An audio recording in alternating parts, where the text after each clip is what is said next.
Welcome into the Midday Show here on 97.5 The Fanatic. I'm Ray Dunn, hanging out with you for the next 4 hours. Sean Rodman producing the program, and we have the NL East champs in town. We got a 2-0 football team. It is a wonderful Tuesday here in Philadelphia. The Phillies, deep into the night, decided you had to go one extra inning in a game that started 10 o'clock Eastern. And the celebrations going well into the night out there in Los Angeles. Back-to-back division titles for your Philadelphia Phillies. A 6-5 victory last night in what was a playoff-esque game between the Phillies and Dodgers.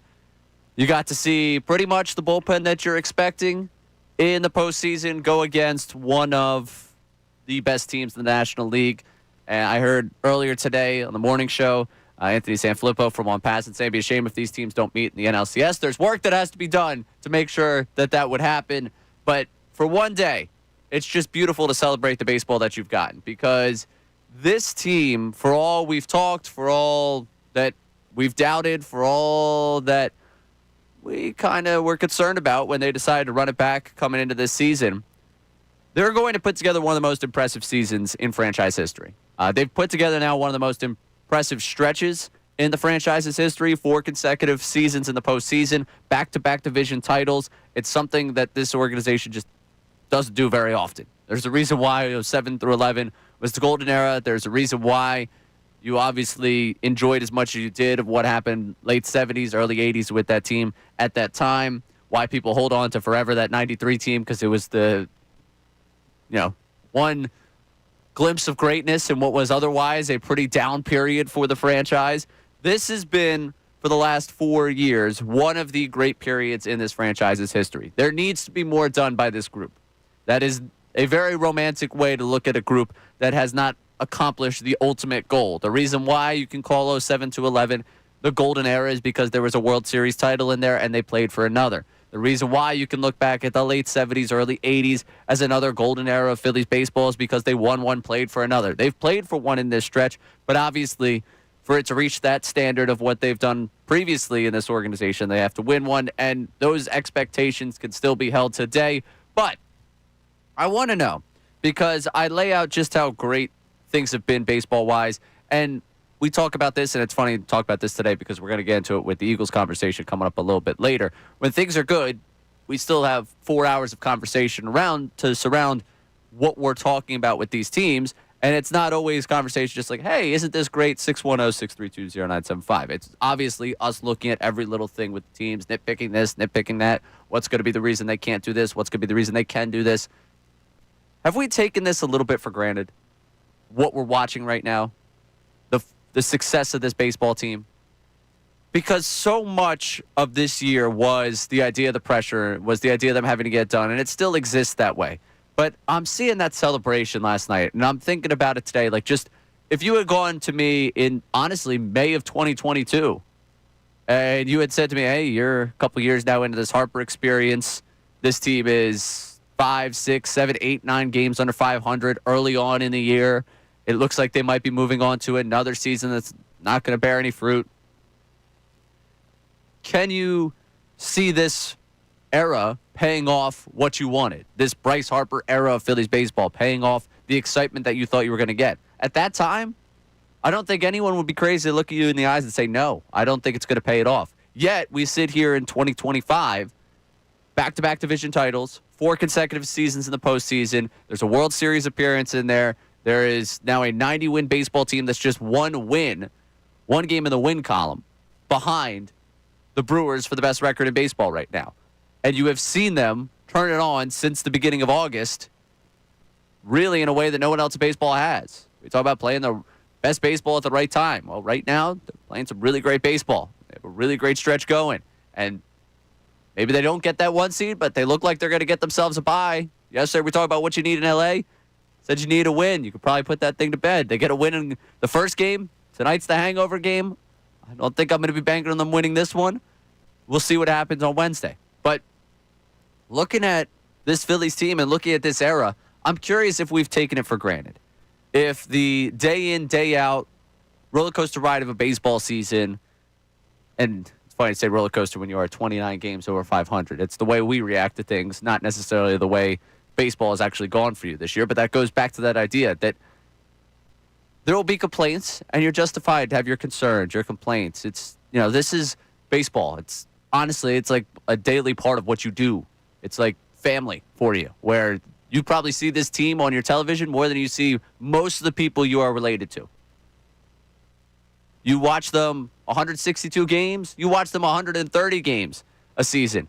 You see them more than you see a lot of people that you consider your closest friends, family, whatever that you have in your life.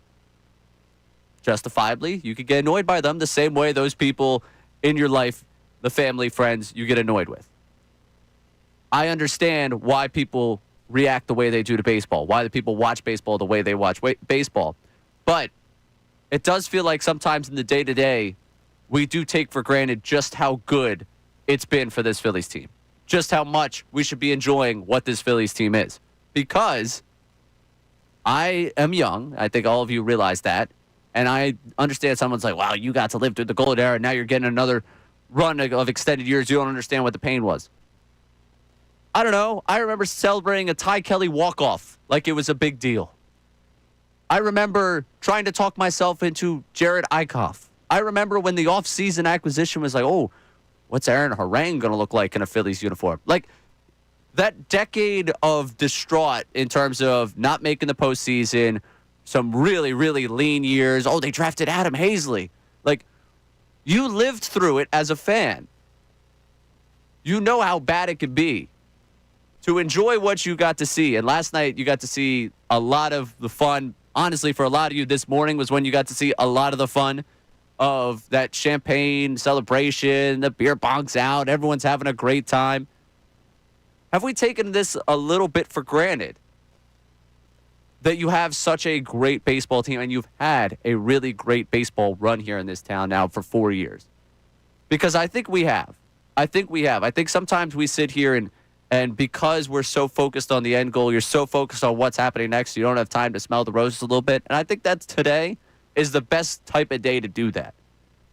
They did something they've hardly done in their franchise's history, which is win back-to-back division titles. Happened in the late 70s. Happened, obviously, 7 through 11. Now it's happened back-to-back seasons. Are you able to just enjoy it? And have we taken this a little bit too much for granted? Just how good the baseball's been here in this town over the last couple of years. I want you to get on that 610-632-0975.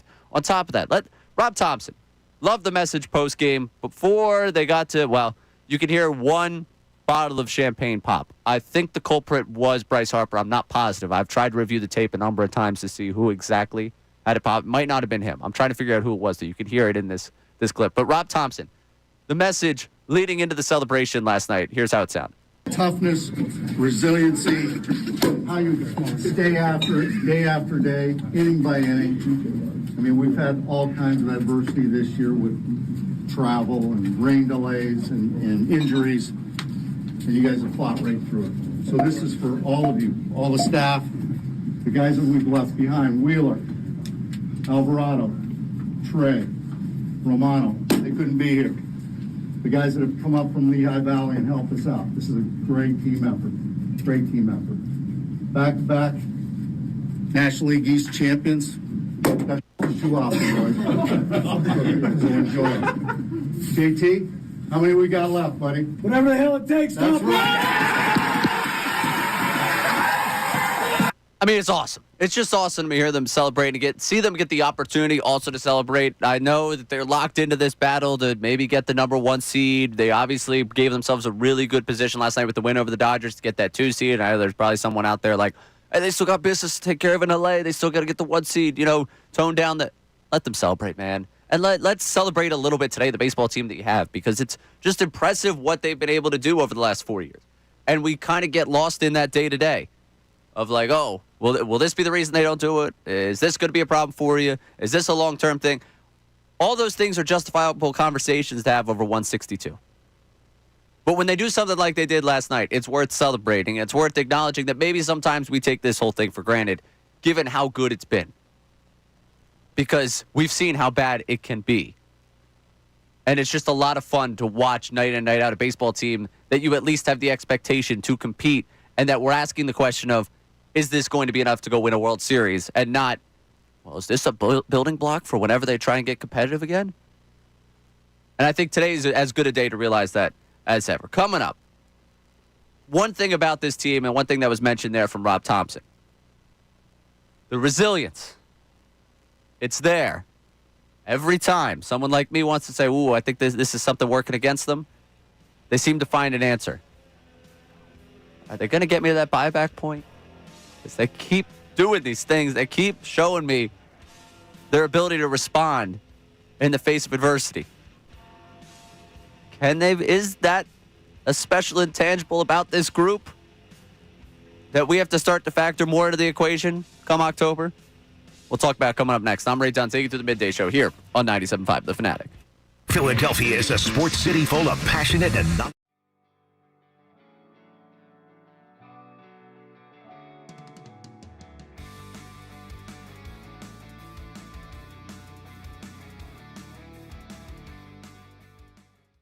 How much were you shocked or maybe surprised by how Fangio attacked the Chiefs defensively and how Spagnuolo attacked the Eagles? I was really impressed and taken aback a little bit by how Vic Fangio approached that game, because he didn't send a single blitz in Super Bowl 59. And I believe, according to True Media, there was 11 blitzes on Sunday. So they were a lot more aggressive than they have been traditionally. And I think when you know that Patrick Mahomes doesn't have a lot of optionality in terms of the passing game, that's where you're able to sell out and be a little bit more confident in that, and then let your players rally to the football and clean up. They also had really good rush discipline in the second half, especially because early on, Patrick Mahomes, their primary source of offense was him picking up yards with his legs. And then for Spagnuolo, just aggressive. I thought that his defense really pinned their ears back and got after the Eagles quite a bit. And from a pass blocking perspective, I thought there were moments that the Eagles' offensive line gave him a lot of time. There were 4 or 5 seconds that Jalen Hurts was standing back there. But then there were other moments where I thought that the Chiefs and Steve Spagnuolo dialed it up correctly. But, yeah, it was a good chess match. Did you feel the absence of Dallas Goedert yesterday? Definitely. Absolutely. I mean, on the first play of the game, Leo Chenal, the linebacker for Kansas City, gets off the edge. Calcaterra whiffs on the block. He doesn't get a hand on him and gets to Jalen Hurts. And, I mean, Kylan Granson, I didn't think that he's not an inline blocker. That's really not what he's here to do. But he saw that the Eagles played a lot of 12 personnel, and then Cameron Latu was in for about 6 plays. He was way more effective in that area. But you definitely felt the impact from Dallas Goedert, especially as a blocker, but also in the early stages of that game where I thought the Eagles were trying to force some things down the field and not necessarily take what was being given to them. That's where those dump-offs, those intermediate completions to Dallas Goedert really settles that offense in and gets them headed in the right direction.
Sports fan.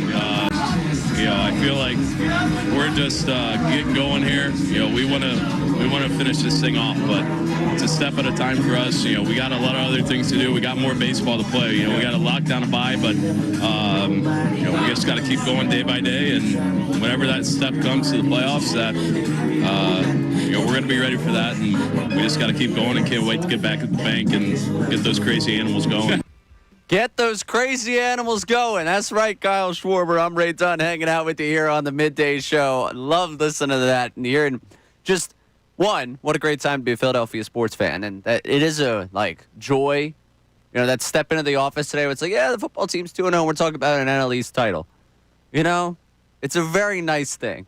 It's a beautiful thing because you look up the neighbors to the north, today in New York, yeah, of course, there's the Yankees fans up there. They're going to delude themselves into thinking they have a chance. But mostly their sports talk today, the Mets stink.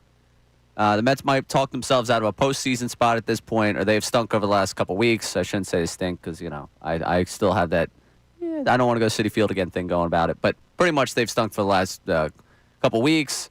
The Jets are the Jets. Giants stink. It's a beautiful thing to be doing sports talk radio in Philadelphia. Beautiful thing to be a Philadelphia sports fan at this exact moment. Have a 2-0 football team and to have this NL East title. And Kyle Schwarber talks about getting the crazy animals going for Red October. And as we look towards Red October, because I'm asking you the question, have we taken this a little bit for granted? Because I think we have. And I can be just as guilty as anyone else about this. When we're complaining about who's going to be the fourth starter in the postseason rotation, that's a legitimate conversation to have. It's a lot better than, does this team have any pitching at all, which is a conversation you could have got into in a decade ago. Aaron Nola said it last night. I didn't get to do this my first, I think he said 8 years here, 6 years here, whatever it was, first 7 years he was here. He experienced the lows of this. There's plenty of guys in that clubhouse that have experienced the lows of baseball where you're talking about it September where it's like, oh, yeah, that guy kind of flashed and he was okay in AAA. Maybe he's something for you next year. I don't want to have those September conversations. This is the type of September conversation you want to have. So I think we've taken it a little bit for granted, and that's okay. You're okay to take it I think you're okay to get lost in the day-to-day, but it's important to celebrate today what they accomplished because it shows you, again, that we should revel in it a little bit. We should revel in the fact that you have a really good baseball team in this town. Again, 91 wins for the Brewers, 90 wins for the Phillies. Game and a half back of the Brew Crew. Could they make a play for that top seed? Potentially. Every time we start talking about it, we'll get into it more later in the show about the way it plays out the rest of the way, but that's what we're talking about in September. That's a beautiful thing. Something we shouldn't be taking for granted. And something else about this team that really sticks out. Because after we found out that Wheeler had the blood clot and we found out that he was going to be out for the season, I know me personally at that point, I was like, oh, yeah, okay, World Series shot. That's it. The World Series opportunity, not happening. Even before then, I was like, this team's a little too inconsistent for me to really believe that I think they're going to go do it. Then you heard me last week when Trey Turner went down. It's like, just something about this. Every time I start to get back into this, feel good, something happens. The entire side of the infield out for that Mets series, leading into that, which was supposed to be a big series. And then they sweep them. Then they take 2 or 3 from Kansas City. Now they go to L.A. and get the first one out there on the West Coast and get to celebrate this division title. Every time it seems like they're faced with something, there is some energy about this group over the last 2 months that they've been able to find an answer to it. Doesn't always look pretty. It's not always supposed to look pretty. But they have found this resilience amongst them. And you heard Rob Thompson talking post-game about the guys that weren't in that room. And very kind of him to mention Jordan Romano in that.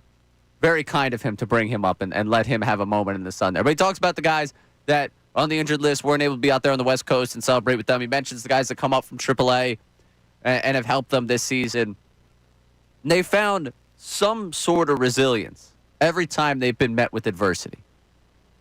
And it seems a far cry from the group we talked about this time last year, who was just kind of going through the motions of the end of this season and hadn't found any real rhythm. And they just never were able to kick it into another gear. And they play the Mets, and every time that they needed some sort of response, it didn't seem like they had it down the stretch last year. Last night, Harper has his moment, and then they give it up. And then JT drives in the run, and you're back up, and then Robertson makes you sweat, but gets the job done. And they've had these back-and-forth games. You think about that Brewers game. They go down, and they come back, and they've done it a couple times over the last couple of weeks where they've done it in a couple different series. They just have this resilience about them right now that makes it hard to fight the feeling. I know I've described this a couple of times over the last 2 weeks. There's been so many stops along the road here where I've looked and said, "Oof, I don't feel it." And yet, this team continues to give you more and more reason to believe. And there is a little bit of that it factor when it comes to the resilience. We've talked about them in this window as being the ones that are the ultimate script flippers. 2022, there was nothing expected of them. They played free. It took them in a wild card series win over the Cardinals. It gave them the divisional round win over the Braves. They end up knocking off the Padres. And then only really when they take the 2-1 lead on the Astros in the World Series is it like, okay, now you got to go finish the job. And then once they finally kind of have that favorable position is when they falter. Then go to 2023. Again, I think everyone expected them to beat the Marlins. That was like the one time they were favored where it was like, all right, yeah, they could take care of this. Braves, again, you're the team that's going on the road to start that series. You can't line up your pitching. You take the Braves out.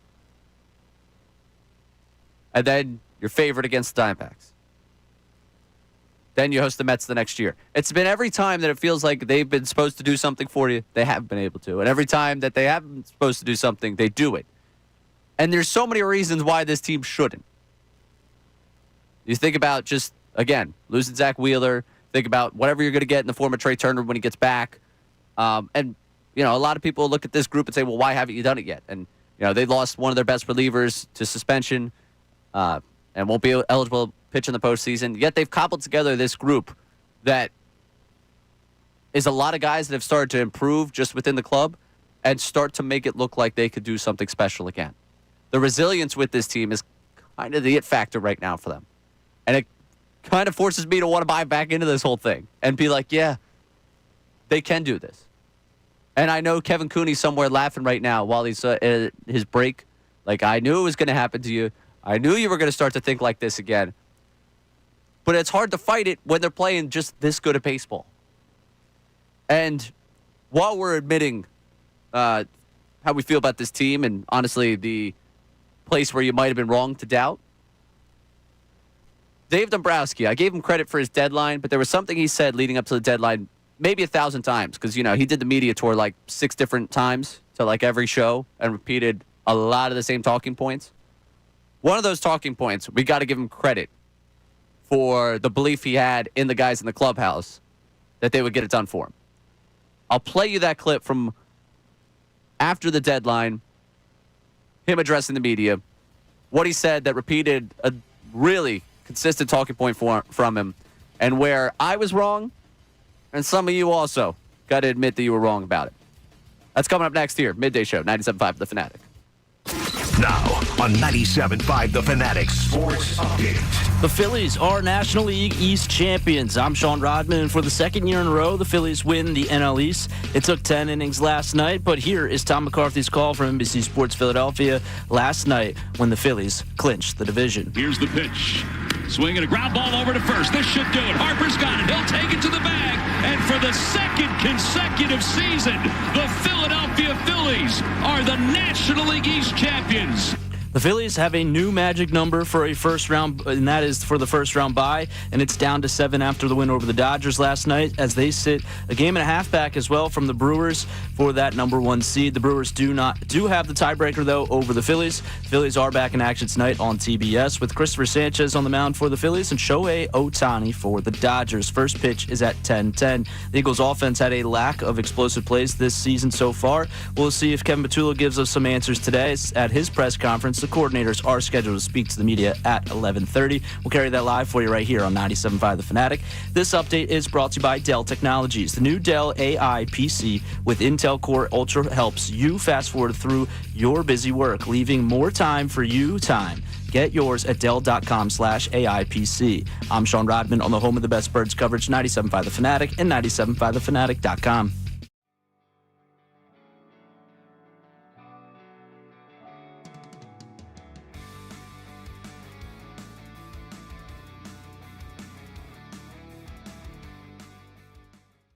How much were you shocked or maybe surprised by how Fangio attacked the Chiefs defensively and how Spagnuolo attacked the Eagles? I was really impressed and taken aback a little bit by how Vic Fangio approached that game, because he didn't send a single blitz in Super Bowl 59. And I believe, according to True Media, there was 11 blitzes on Sunday. So they were a lot more aggressive than they have been traditionally. And I think when you know that Patrick Mahomes doesn't have a lot of optionality in terms of the passing game, that's where you're able to sell out and be a little bit more confident in that, and then let your players rally to the football and clean up. They also had really good rush discipline in the second half, especially because early on, Patrick Mahomes, their primary source of offense was him picking up yards with his legs. And then for Spagnuolo, just aggressive. I thought that his defense really pinned their ears back and got after the Eagles quite a bit. And from a pass blocking perspective, I thought there were moments that the Eagles' offensive line gave him a lot of time. There were 4 or 5 seconds that Jalen Hurts was standing back there. But then there were other moments where I thought that the Chiefs and Steve Spagnuolo dialed it up correctly. But, yeah, it was a good chess match. Did you feel the absence of Dallas Goedert yesterday? Definitely. Absolutely. I mean, on the first play of the game, Leo Chenal, the linebacker for Kansas City, gets off the edge. Calcaterra whiffs on the block. He doesn't get a hand on him and gets to Jalen Hurts. And, I mean, Kylan Granson, I didn't think that he's not an inline blocker. That's really not what he's here to do. But he saw that the Eagles played a lot of 12 personnel, and then Cameron Latu was in for about 6 plays. He was way more effective in that area. But you definitely felt the impact from Dallas Goedert, especially as a blocker, but also in the early stages of that game where I thought the Eagles were trying to force some things down the field and not necessarily take what was being given to them. That's where those short dump-offs, those intermediate completions to Dallas Goedert really settles that offense in and gets them headed in the right direction.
NL East champs. Back-to-back years for the Phillies. Being NL East champs, again, something you don't get a ton. I think we take it for granted. I'm saying we take it for granted. I understand why you do, but you do. You take it for granted. I'll admit some flaws on this one. I probably take it a little bit for granted. Sitting there upset with, like, Kirkering, for example. Prime example of this one. Everybody wants him to be better than he's been over the last month.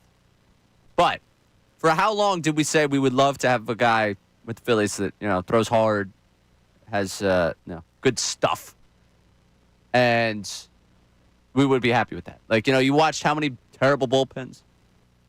It's a good problem. It's a problem, but it's a better problem than could have. And I think there is a certain level of taking it for granted. Yes, a team in a market like this, a team that spends like this, should be competitive, should be at the top.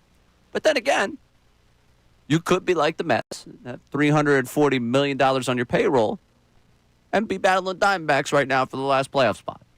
So, I think we take it a little for granted for the fact that we have such a competitive baseball team, and for 4 consecutive seasons, they're going to be in the postseason, and for back-to-back seasons, they're going to be division champs. And now for a little bit of self-reflection on this one. I'm going to be the one that takes this one on the chest for everyone else. All right? I'm going to be the one that wears this one. But there was a lot of you that agreed with me at the time, and I didn't blame you then, obviously, because I said it. And I don't blame you now. But I will be the one to admit flaw. Sean Rodman, they put together the Awful Announcing put together this top 25 most influential sports media figures in the 21st century. Mm-hmm. And I was personally a little disappointed because they had Colin Cowherd at 25. And I was like, you disagree with the guy's takes, but in terms of the format of what he does and the type of content he does, he's way, way more influential than 25th. I would agree. He is top 10 for sure. I might go higher than that. Yeah, well, for sure. Then I could start to have debates about who, where, and what has spawned off there, whether they're coaching tree or their content tree. Like we could get into good debates over that. We're not going to do that here. But I say this to say one of the segments that I enjoy the most that he does is the where Colin was right, and I enjoy even more where Colin was wrong. Now, where Ray was wrong is what brings us to this conversation. Dave Dombrowski, while he was doing the media tour, was always talking about internal improvements. We like our club. The club is great.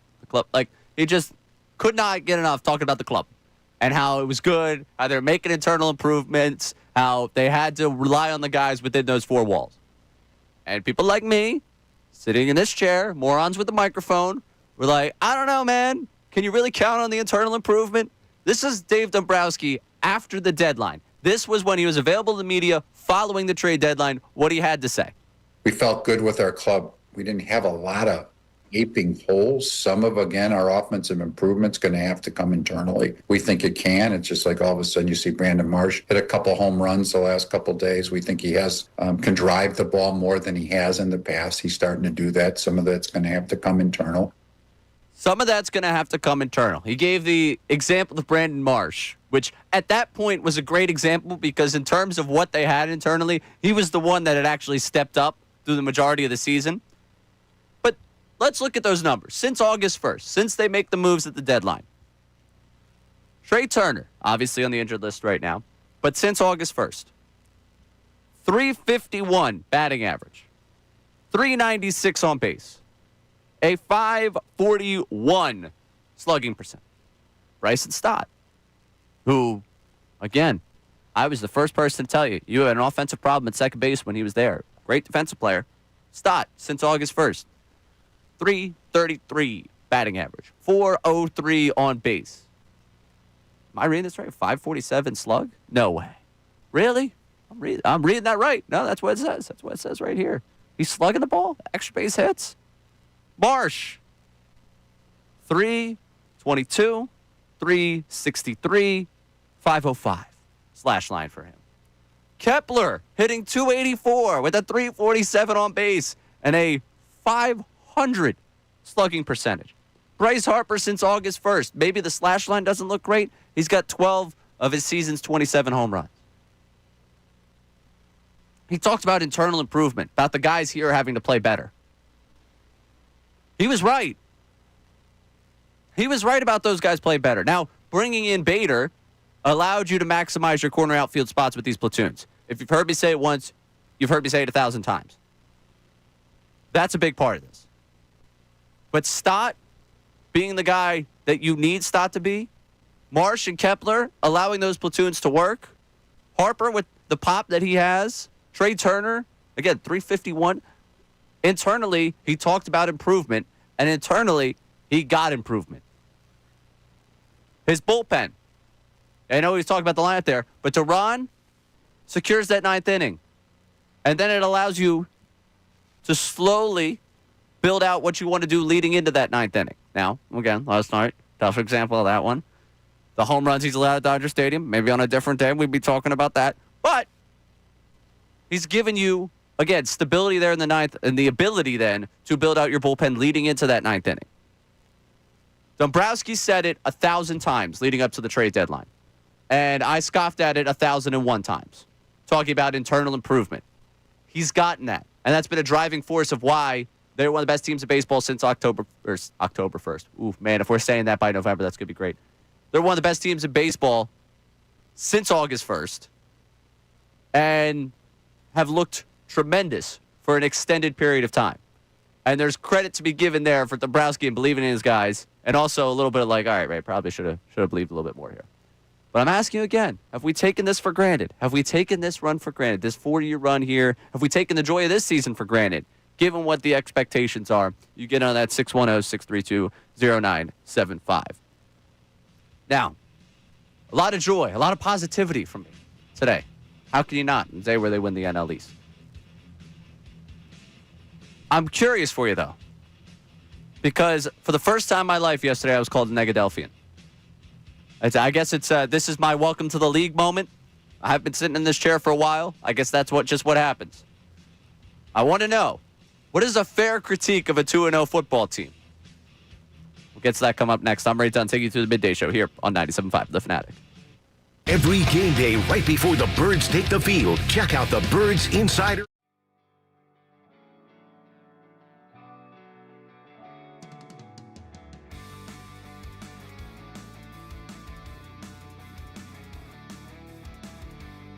But when you have so many issues at your skill positions, and when you have a dominant defense on the other side of the ball, because Spitgate didn't happen this week, Jalen Carter was on the field, which you saw how that benefited other guys on the defensive line, benefited the linebackers yesterday. The Philadelphia Eagles are the better team than the Kansas City Chiefs. You saw it 7 months ago in Super Bowl 59, and you saw it yesterday when they went to Arrowhead, which is a tough place to play and start the season 2-0.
It's September. Stacking a win against the reigning AFC champion, who is already 0-1 in a pretty desperate spot to get themselves a victory, on the road in Arrowhead in an environment like that is impressive. It's an impressive win for the Eagles. That's the headline. One of the side stories here is the sustainability of this offense. It's sustainable in September. It's sustainable probably somewhere into October, where you're able to make this work.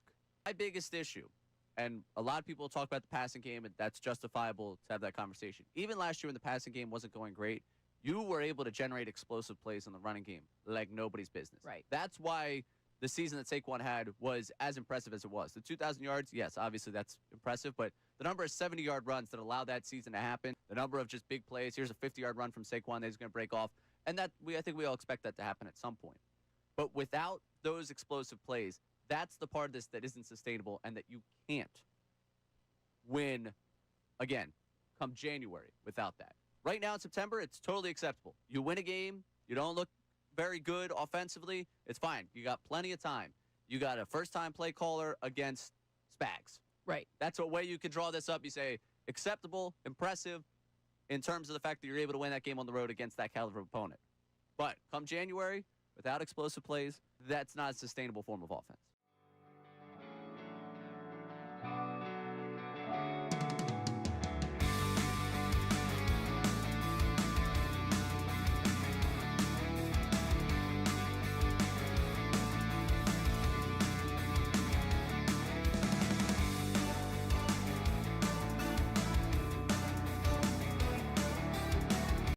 Hanging out with you.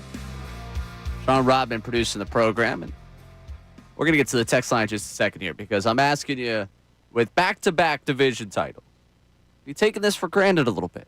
4 straight years in the postseason. Have you taken it for granted a little bit? And I can understand there's a subset of this fan base. It's like, all right, yeah, 2022 was a lot of fun, but, you know, they were the 6th best team in the National League of the regular season. And in a different era, that wouldn't have got you very far. But guess what? They went to the World Series that year. They took advantage of the format. It was awesome. 4 years consecutively in the postseason is impressive, regardless of how expensive the postseason is. And back-to-back division titles is certainly impressive, especially when looking at the history of an organization that's been around since 1883 and the losingest in North American sports. This is great. This is good. Can we enjoy it a little bit? Do we not enjoy it enough? Let's go to our text line because we got a couple people chiming in. Phil's. Also, we got someone on the Chiefs. All right. I'm interested to see where this goes. You get it at 610-632-0975. What do we got? All right, let's start with Michael in Fort Worth on the Phils. He says, to take a page from J-Roll, we are the team to beat. Why not us? The Phillies can ride this team all the way to the championship. We have the best closer in Duran and pretty good lineup led currently by Bader. 2025 World Series champions. Let's go, Phillies. See, he's swept up in it, too. Who was it? That was Michael from Fort Worth. Oh, Fort Worth. Mm-hmm. Look at us. A little Fort Worth. Not a bad town. I enjoyed Fort Worth when we went down there for the American tournaments.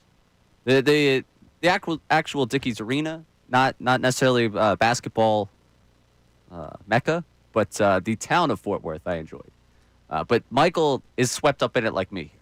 He's got me like just kind of like they just want to make you to believe at this point. And when you look at the rest of baseball, how many teams in the second half of the season are playing at about 500 baseball or sub 500 baseball? Like, how many teams have not been able to find the footing? And guess who's hot right now? This team.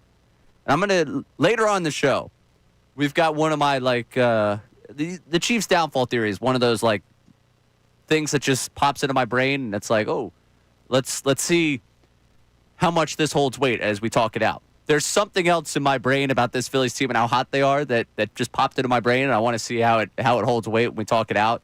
And playing their best baseball at the right time. We'll get into that later in the show. But Michael's just like me, kind of swept up in it. And honestly, being the team debate, we're going to get to the postseason, and you're going to see nationally if they, pretty much they have, 11 games left. So, and they just clinched the division. They'll likely give themselves a bye. A lot of national writers, I think, are going to pick this team. I think nationally, this team's going to be a very trendy, hot pick for the postseason. Just because of how good they've been down the stretch. And they've been a trendy pick the last couple of years. You know, when they originally, like 23 after the 22 season, once they saw them doing 22, they became a trendy pick for 23 because it's like, this will be different. And then everyone else trying to be different actually ended up being pretty similar. I think this is going to be like that this year where they're a very trendy pick. What else we got? All right, we'll go to the Chiefs text on this one. No name on this text, but the Chiefs got a call last night for a guy named Owen. Owen who? Owen 2. Where's the rim shot? Somebody. Good stuff.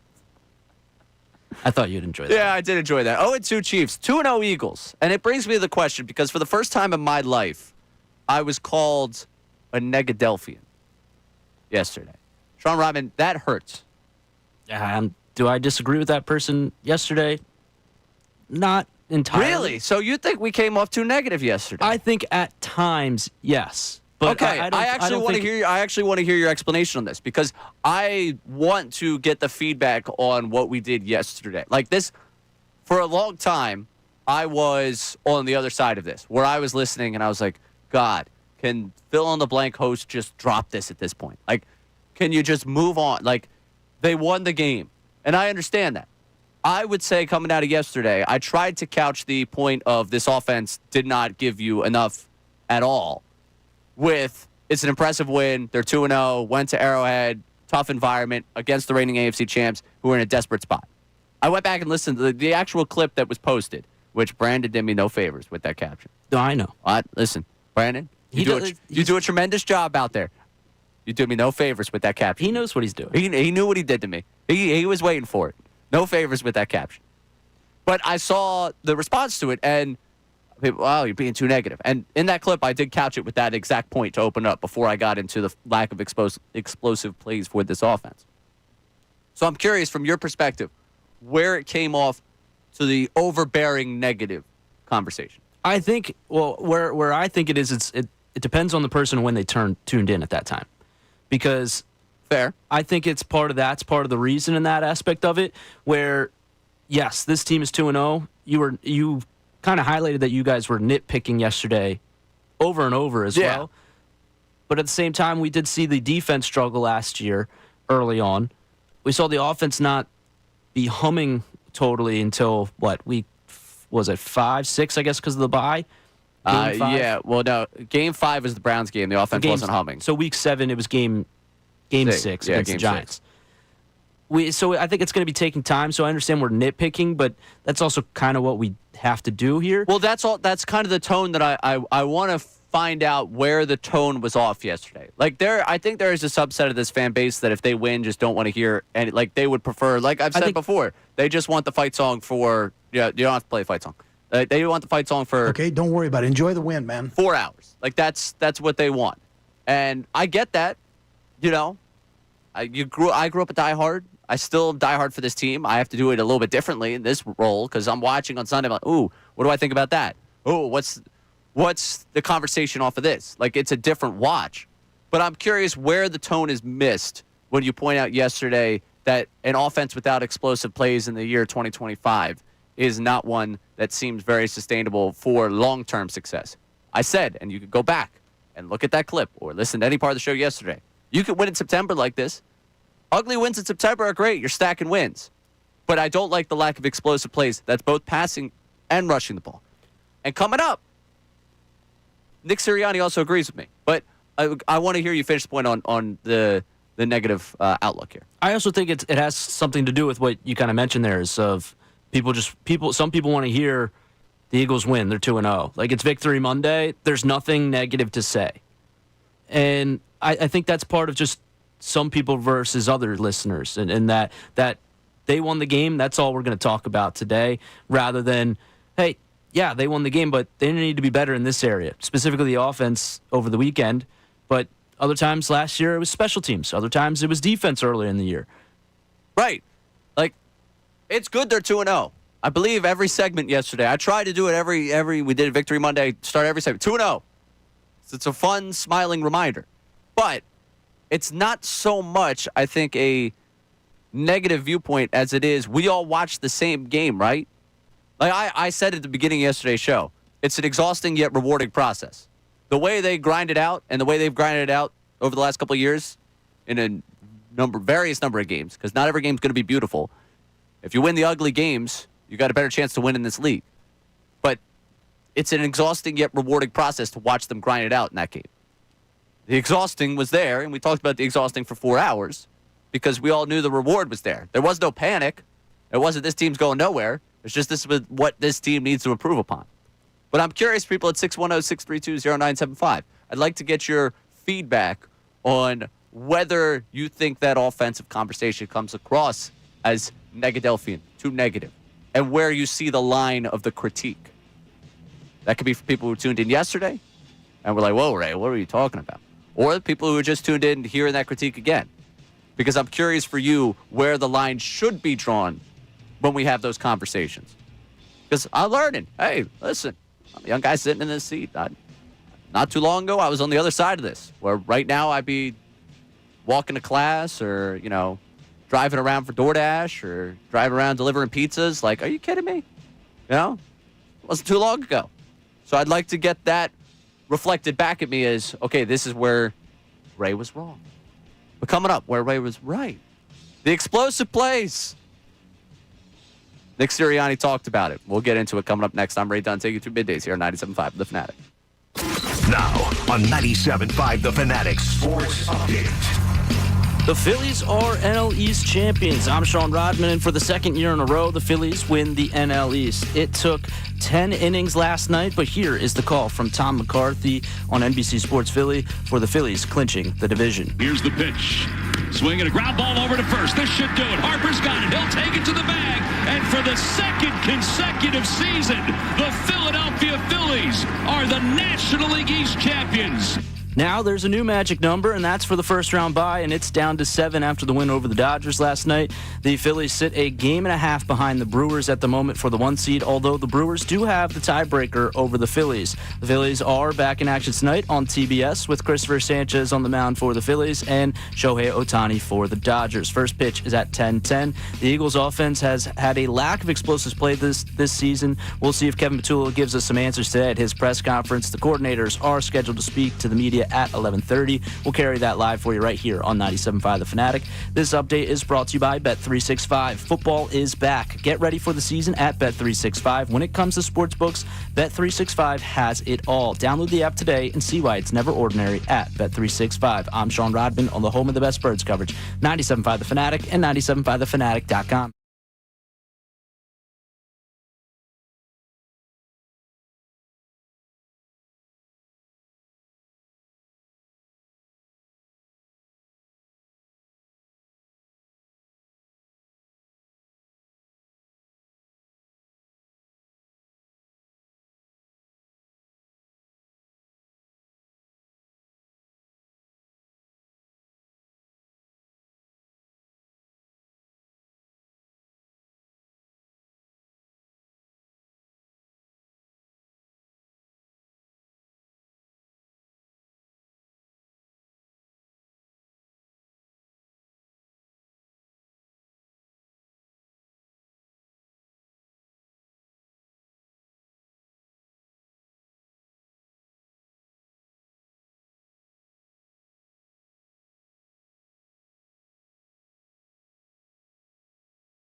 Cruising in on the 11 o'clock hour here on WPEN HD1 Burlington, Philadelphia, Beasley Media Group station, broadcasting live from the Comcast Business Studio, powering possibilities, a very fancy way of saying, hey, welcome back to the Midday Show here on 97.5 The Fanatic. I'm Ray Dunn hanging out with you today on what is a beautiful day.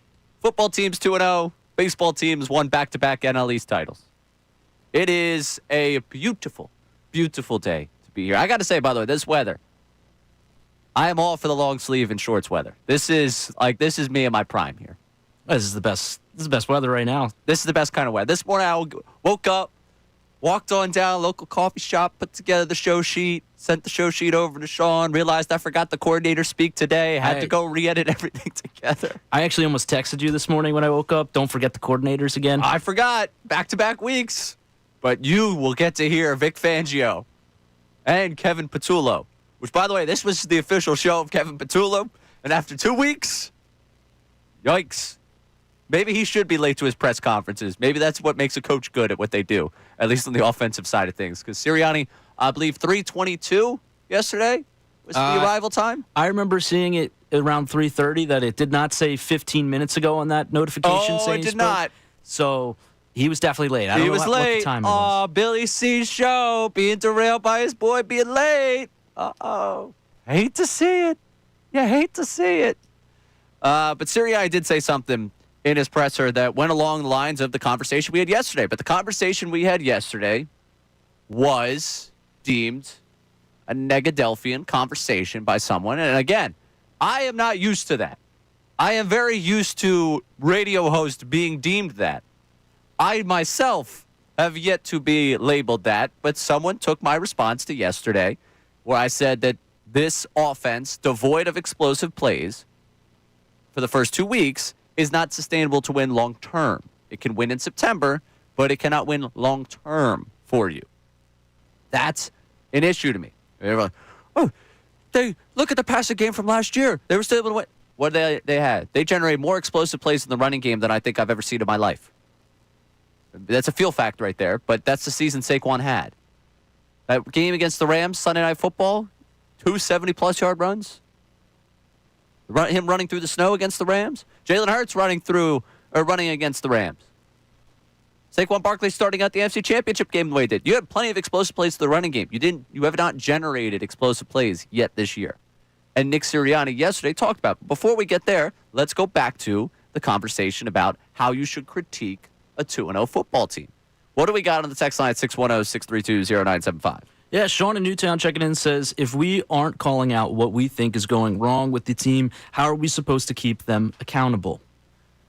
I do love this sentiment because we would be naive to assume that there aren't people that listen. They listen. They hear us. People that care. I don't think Jalen Hurts necessarily is tuned in. I'm just going to be my gut on his rat poison Nick Saban mentality. I don't think he's tuned in. So how can we hold them accountable is interesting because I don't know what level we hold them accountable anymore because they could probably just, they have the ability to log off, turn us off, not listen. So I never feel like I'm holding them necessarily as accountable. Like, there's an accountability factor to what we do of like, hey, we got to question, nitpick, and think about what we do. So we do hold them accountable to a second, but I never look at it necessarily as that as much as I watched it, you watched it. This is what I saw. Did you not see that? And I do think that some people, when it comes to the Eagles, if they win, they see the final score, and that's all they see. And if that's how you watch the Birds, I'm not going to tell you how to be a fan, but I'm going to tell you that for 4 hours, I can't just say 20-17, 20-17, 20-17, 20-17, 20-17, 20-17, 20-17. Like, we have to at some point talk about what I watched versus what you watched. So, yeah, there's an accountability factor, but it's also like, we're having a conversation here. We're breaking down the game here. Like, that's what this is. You're telling me that you sat there quietly throughout the entire game and didn't once yell at your television. You're telling me that in that room, I had my old roommate over. He's now engaged. He's living with his fiance. He's moved on with his life. He's got the good job. He's got the wedding planning going on. But on one Sunday, he decides to come back and say hi. Oh, yeah, get some wings, get some pizza. He is a serial TV yeller when it comes to the Eagles game. He gets emotional. You're telling me that you don't have someone in your life that you were watching that game with, or you were that person in your life watching the game? We all had takeaways of what we watched. That's what this is. We're talking about it with you. That's why the 2017, to me, it isn't genuine to what you watched. And the genuine takeaway from yesterday for me was the lack of explosive plays concerns me. But let's go to the text line again at 610-632-0975. What do we have in terms of another text looking at the quote-unquote Negadelphia mindset from yesterday? So Brendan in Glensides checks in. He says, I agree it was an exhausting game, but does Jalen Hurts' new outward confidence in talking a little smack help you at all in that we know they will find that groove and will get the offense clicking again? Again, nobody ended the season over yesterday. I don't think I sat there too, overly bothered by the outlook of this season here. It was just a conversation, again, about that offense specifically. That was the biggest thing for me. So, do I have confidence they can figure it out? Yeah, they've given me more reason over the last couple of years to believe they can, to believe they won't. But through 2 weeks, the trend emerges that it's not the most creative on offense. Jalen's confidence? Sure, I like it. Does Jalen's confidence design the offense? Sure, it helps, but it also helps to know the personalities on this team and the personalities surrounding this team. They've succeeded before. There's reason to believe they'll succeed again. But we've also seen in the NFL, teams falter. And there's reason that you could find yourself concerned about faltering. And personally for me, I talked about explosive plays yesterday because that's what I feel like this offense is lacking the most. And it doesn't necessarily have to be just a passing game conversation. It also is a running game conversation. In general, they just have not had the explosive plays. Serriani met with the media yesterday and addressed this, talking about, hey, we're going to look to generate more explosives. In practice, obviously, and in walkthrough and in meetings and in prep for it. So, it's always about the daily process and the weekly process to go about doing that. And so, we got to do our jobs as coaches to help put them in positions for that. And then we have to execute when we have those opportunities. All right. What did Serriani say there? A whole heaping pile of, coaches, we got to do our job. Players, they got to do their job. I think there is a world where the blame can be shared and we don't have to be so black and white about the situation, where it's like, oh, yeah, it's definitely on the coaches, it's definitely on the players. I can imagine the coaches didn't go into Sunday's game saying, let's not have anything but the Devontae Smith 50-50 ball as our real chunk plays down the field. But sometimes that plan you go into is not great. And through 2 weeks, it was a lot of Hurts taking what he had against the Cowboys and trying to make things happen. And for this offense, it was a lot of the same thing over and over again against the Chiefs. They need more wrinkles to this offense. And I think that's the biggest thing when they talk about explosive plays. He's sharing the blame, and there probably is a world where the blame is shared there. But through 2 weeks, we need to go look at that tape and say, okay, how many times did we roll out the same thing? And I know you sent me this yesterday, Rodman, just how predictable they can be just based on what formation they're in. They're making it a little bit easier on their opponent as well, which is a concerning thing. I did. It is a bit concerning as well right now. There was a tweet from Shane Half. He tweeted out essentially along the lines that when they're running certain formations, it's like 84% is going to be a run versus 84% is going to be a pass for other formations. It is a bit concerning that they're a little bit predictable. I wonder if that is to set other things up later in the season. I don't know, but at the same time, chill down the spine there, because we've had that conversation before. We're like, it's going to get unique. It's going to change. It's going to get unique. It's going to change. But if this is what it's going to be like for 8, 9, 10 weeks, we're going to have the same conversation every single Monday, Tuesday, Wednesday, every day of the week pretty much. Oh, boy. Style points every week? Style points every week. Is it going to be, do they have enough to generate explosive plays?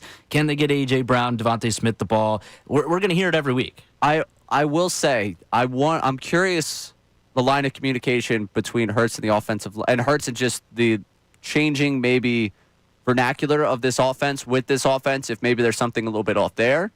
If there's something off with the play calling in the sense that, okay, I'm very comfortable doing it this way, but you have to do it, there has to be a little bit of a sense of variable with your offense in terms of what you could do from different sets, different formations.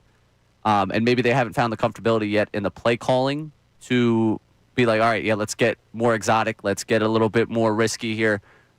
That can come with time, but it is something to monitor. All right, we got some people waiting on the line here, and I'm interested to get into this conversation about the level in which we could critique a 2-0 team. So we'll get to that coming up next. On top of that, did you see the news in the football world? I did. Oh, I did. well, I think you know what I'm talking about. Week 7 looks a little interesting. Minnesota. Oh, man, the old country boy. Start for Minnesota. Do you care? Will you have a rooting interest?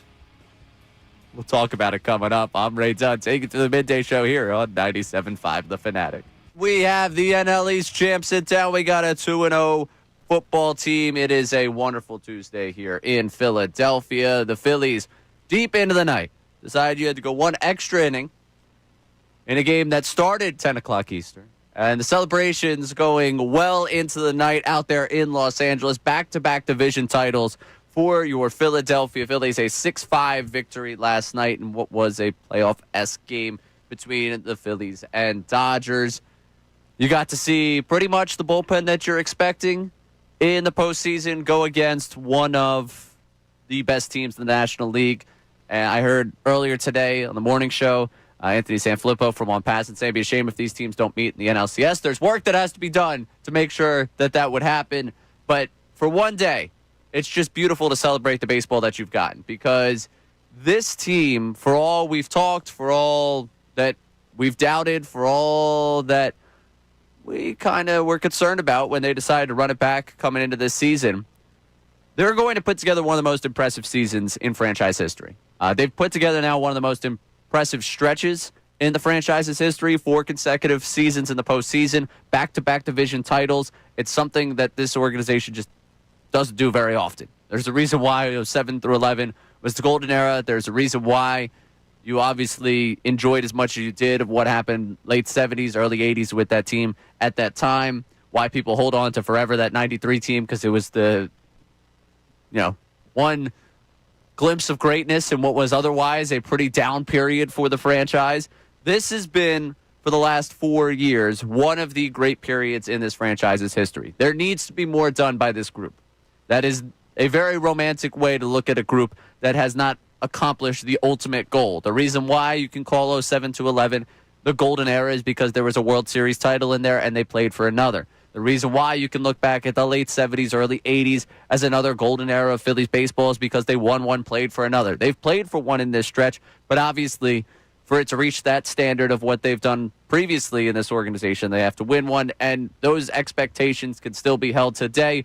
But I want to know, because I lay out just how great things have been baseball-wise, and we talk about this, and it's funny to talk about this today because we're going to get into it with the Eagles conversation coming up a little bit later. When things are good, we still have 4 hours of conversation around to surround what we're talking about with these teams, and it's not always conversation just like, hey, isn't this great? 610-632-0975. It's obviously us looking at every little thing with the teams, nitpicking this, nitpicking that. What's going to be the reason they can't do this? What's going to be the reason they can do this? Have we taken this a little bit for granted? What we're watching right now? The success of this baseball team? Because so much of this year was the idea of the pressure, was the idea of them having to get it done, and it still exists that way. But I'm seeing that celebration last night, and I'm thinking about it today. Like, just if you had gone to me in, honestly, May of 2022, and you had said to me, hey, you're a couple years now into this Harper experience. This team is 5, 6, 7, 8, 9 games under 500 early on in the year. It looks like they might be moving on to another season that's not going to bear any fruit. Can you see this era paying off what you wanted. This Bryce Harper era of Phillies baseball paying off the excitement that you thought you were going to get. At that time, I don't think anyone would be crazy to look at you in the eyes and say, no, I don't think it's going to pay it off. Yet, we sit here in 2025, back-to-back division titles, 4 consecutive seasons in the postseason. There's a World Series appearance in there. There is now a 90-win baseball team that's just one win, one game in the win column, behind the Brewers for the best record in baseball right now. And you have seen them turn it on since the beginning of August, really in a way that no one else in baseball has. We talk about playing the best baseball at the right time. Well, right now, they're playing some really great baseball. They have a really great stretch going. And maybe they don't get that 1 seed, but they look like they're going to get themselves a bye. Yesterday, we talked about what you need in L.A. Said you need a win. You could probably put that thing to bed. They get a win in the first game. Tonight's the hangover game. I don't think I'm going to be banking on them winning this one. We'll see what happens on Wednesday. But looking at this Phillies team and looking at this era, I'm curious if we've taken it for granted. If the day in, day out roller coaster ride of a baseball season, and it's funny to say roller coaster when you are 29 games. It's also at 2. The number of back-to-back division titles for your Phillies. 2 in a row. Now, obviously, I can't do anything about 3 in a row for a while. But yeah, 2 o'clock. Also, Ricky's got the late night. Ricky went away for a week. And, we could have fun at Ricky's expense. He got a real welcome back to reality. That he did. He had a late night last night. Yeah. You got to do the 9-hour drive home, and then you're pulling double duty. We're doing the late West Coast trip, and you're doing the clinching celebration, which is no ordinary post game. Mm-mm. What a hardworking man. He doesn't sleep, so it doesn't matter. Are you aware of Ricky's sleep schedule? I know. I don't know what time he ever goes to sleep. I can imagine it's always late, but he's always up by 7 o'clock. He only sleeps like 4 hours a night. And how It's much absurd. energy he has is absurd. Well, yeah. No, he's a pitcher. He's wired like a relief pitcher. Yeah, that he is. Yeah. I mean, we saw it yesterday. Yeah. First day back. He was telling you that you were number 1. Plenty of times. I'm waiting for him. The next time I see him, he's probably going to tell me I'm number 1, too. I'm curious if he would think that we're taking this for granted, this good run of Phillies baseball. It feels like people have taken it for granted. You can get in on that 610-632-0975. But we're having a pretty, speaking of taking things for granted, 2-0 football team. And I think there's a lot of people that listened yesterday that were like, yeah, Ray, you're taking that for granted. You're a little too difficult on the offense. You focused a little too much on what wasn't there. So I'm curious. We got some people on the line that want to get in on this at 610-632-0975. What's the line of critique for a 2-0 football team? Let's go to Joe in Georgia. Joe, you're on 97.5 The Fanatic. Hey, Ray. How you doing, buddy? Good. How about yourself? I'm doing great. So listen, I'm not looking at 2-0. I'm looking at 56 weeks where, have 3 losses. I mean, that is incredible. I heard something yesterday where they're saying Jalen, when he's started and finished the game, he's won his last 18 games. Yeah. I think got to go back to Tampa Bay. This option, Tampa Bay. If you give this option to any sports fan anywhere, it's like, hey, you want to lose only 3 games and win the Super Bowl. I mean, I think right now a lot of this is where, it's almost like I hate it too, Ray. I hate it when you go to a game and you're like, AJ's not being hit. They're passing for 100 yards. There's not that excitement there. But at the end of the day, I love freaking seeing my record above the Cowboys. Oh, yeah. And Joe, you should. You should love it. This is awesome. This is an amazing time to be an Eagles fan. The run that you've gotten here has been tremendous. But I'm just curious for you. I don't know what your work situation is like, but I'll use the general water cooler conversation. It can be you hop on the phone with a buddy. You're texting your buddies. You're talking to someone at work about, the Eagles game. And when you talk about that game with anyone, is that conversation just, they won 20-17, or, oh, man, that team had me worried. They couldn't get this going, but isn't it great that they won? Isn't that the way that conversation goes? It is to a degree. It's more like the optimism of we're winning, and oh my God, we will be doing incredible things. So it's not really a critique of anything. It's we're just going to get better and better, and AJ's going to have, break out a 100-yard game. We're going to win by, 30 points or whatever. It's just the excitement of continuing on. There's not the pessimism there of we're having some issues here. I got it. And, that's a fair way to look at it. If that's the way you look at it, you want to take it as hey, they did all these things, they still won. That must mean that there's better things coming down the line. That's a very fair way to look at at life. It's a good way to look at life.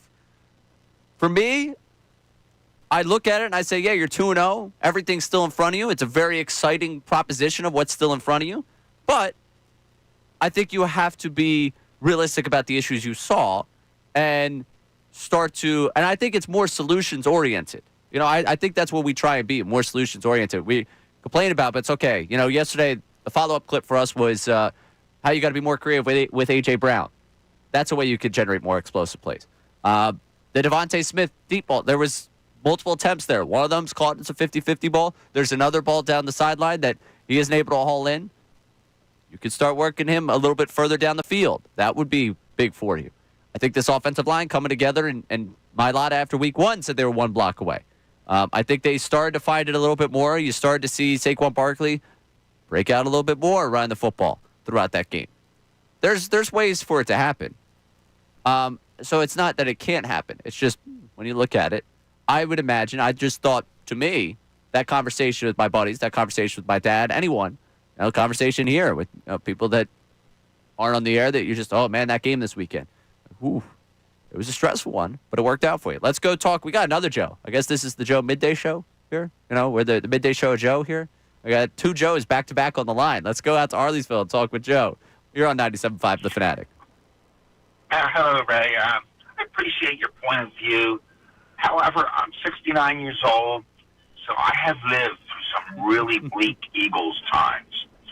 I can remember the Eagles in the 60s, the early 70s until Vermeil came through, and then they went to the Super Bowl, and they lost, and then they went through another dead time period until Buddy Ryan came in. The only thing we had to celebrate was he always beat the Cowboys. And yep.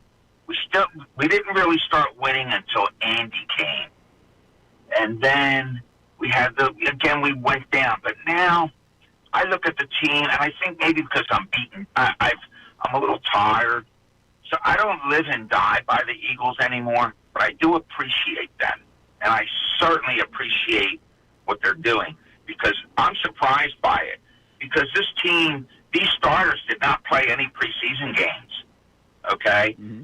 So what you're seeing, I think, is the result of them not working together during the preseason and not being hit.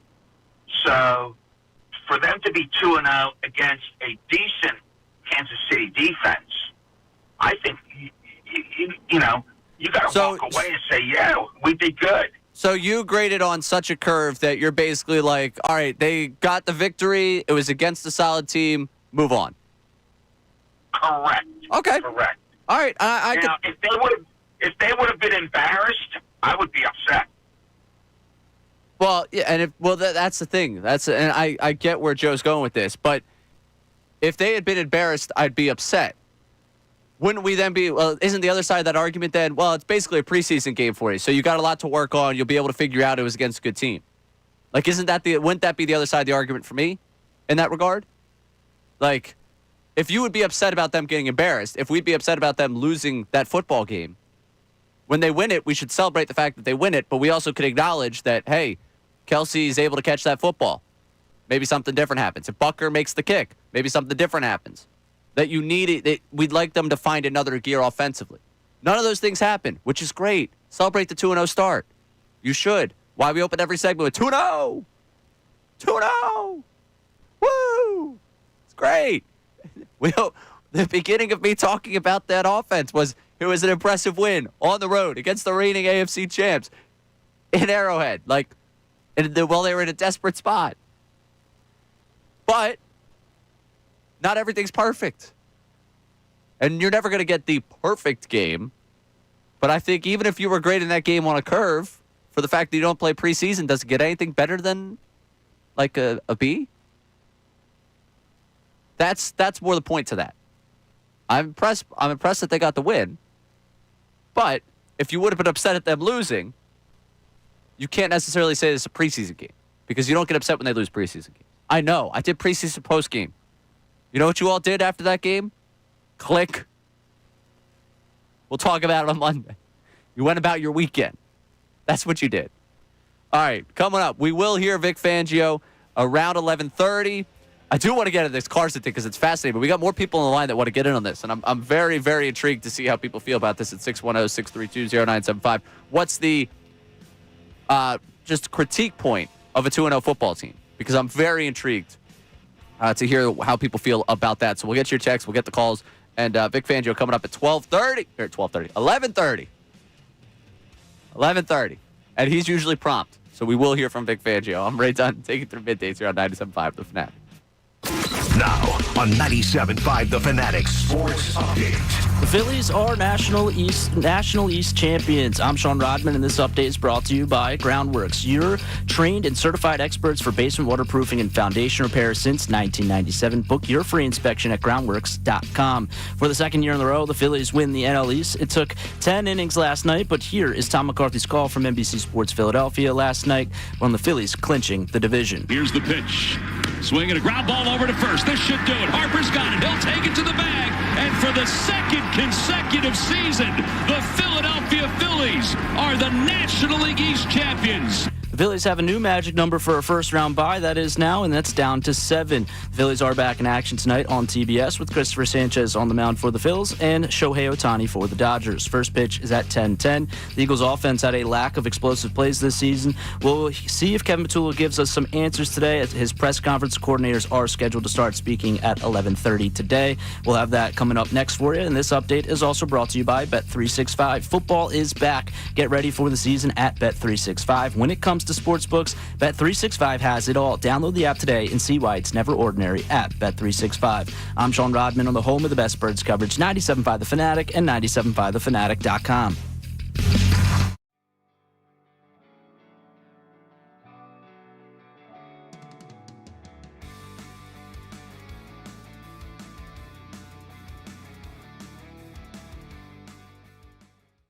How much were you shocked or maybe surprised by how Fangio attacked the Chiefs defensively and how Spagnuolo attacked the Eagles?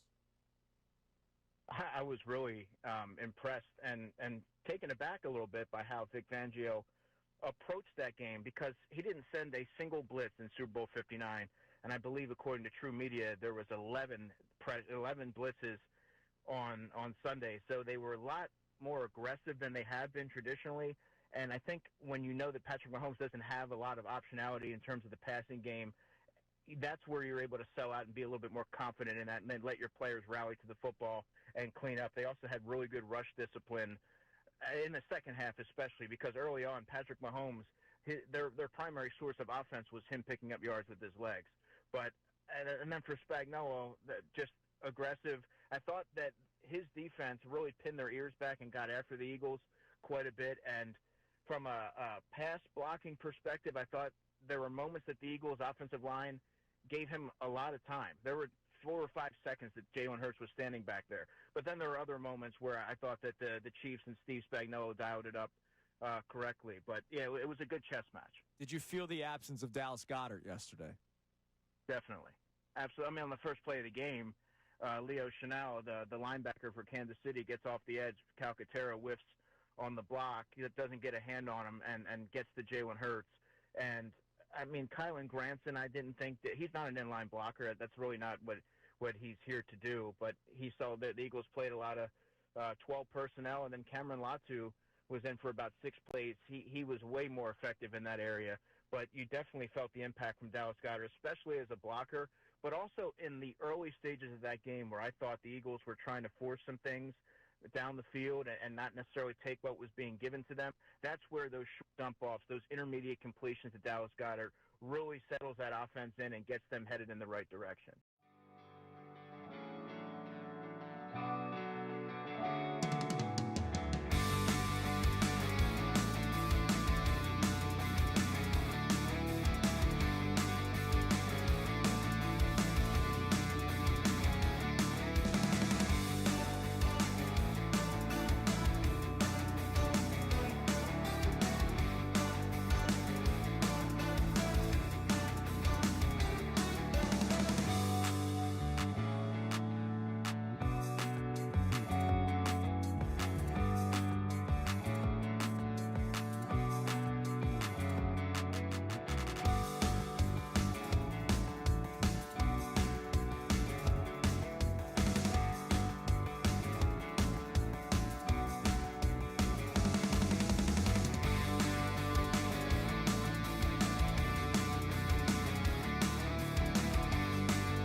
He's the best for a reason. Vic Fangio speaking. We're going to take you to him in a moment here. I'm Ray Dunn, take you through the midday show here on 97.5 The Fanatic.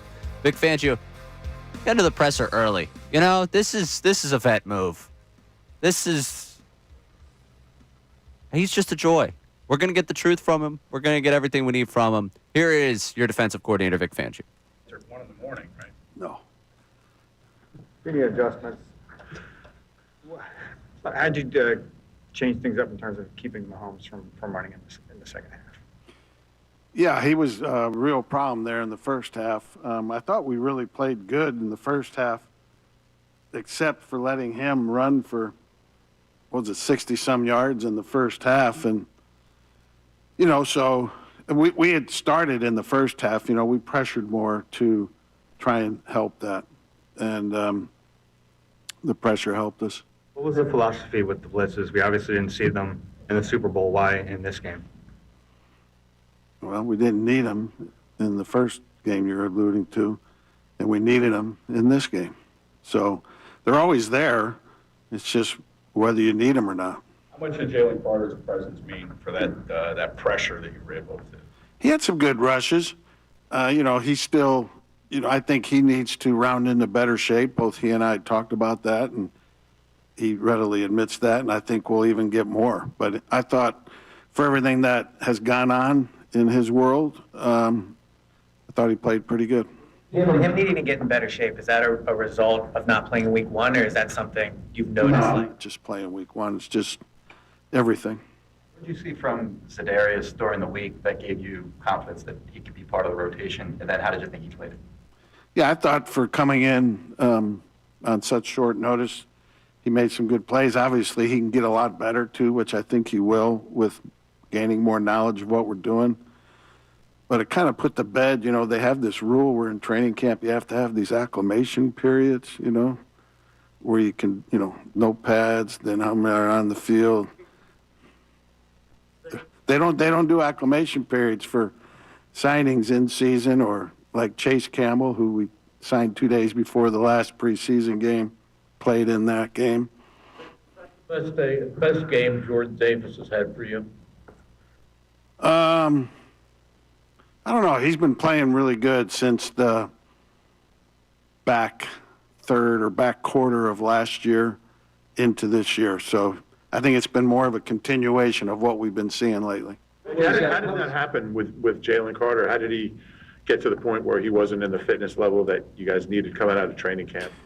There's a lot of reasons for that. One, he has had a shoulder issue, which has limited his time on the practice field. The shorter practices that we do, the lack of reps that he's gotten for multiple reasons, all of that. Think of Drew's performance, obviously the big play at the goal line, but that third one stop specifically, how do you think he did? Yeah, he had some really nice plays. The two you're alluding to, obviously, did a good job when we brought him on the one pressure. I thought he had some really, really nice plays, and then some other ones that we got to eliminate, too. What happened on the two deep balls, one that wasn't completed and the one that was? What happened? Yeah, on the last one, we messed up an adjustment there. And on the other one, Adoree lost his coverage there. Going back to Jalen Carter, it looked like he was having some issue with his hand there during the game. Did you notice that? Did he say anything about that to you? He's got a little something there, but, it's nothing that's going to slow him down too much. To follow up on the blitzing question, I know you have it in there, but what dictates whether you decide to use it in a given game? Well, two things. One, do we need it? And two, do I think it's a good time to call it? What about your personnel? Is it playing to the strengths or having those types of linebackers or safeties that can do it and do it well? Yeah, that's part of the equation. You also have to have guys that can cover, too. So it's an 11-man operation. One more Jalen question. Played outside, few snaps, wasn't many, but is that something you see envisioning increasing, or is that just? That'll be game to game. Like, I think there was a feeling maybe outside the building that this defense, since it had so many losses, would take a little time to maybe come together. It looks like it's coming together pretty quickly. What's your take on that? It's a week-to-week league, as you guys know. It didn't look good in the first half of the first game. Second half got better. This game, it was better.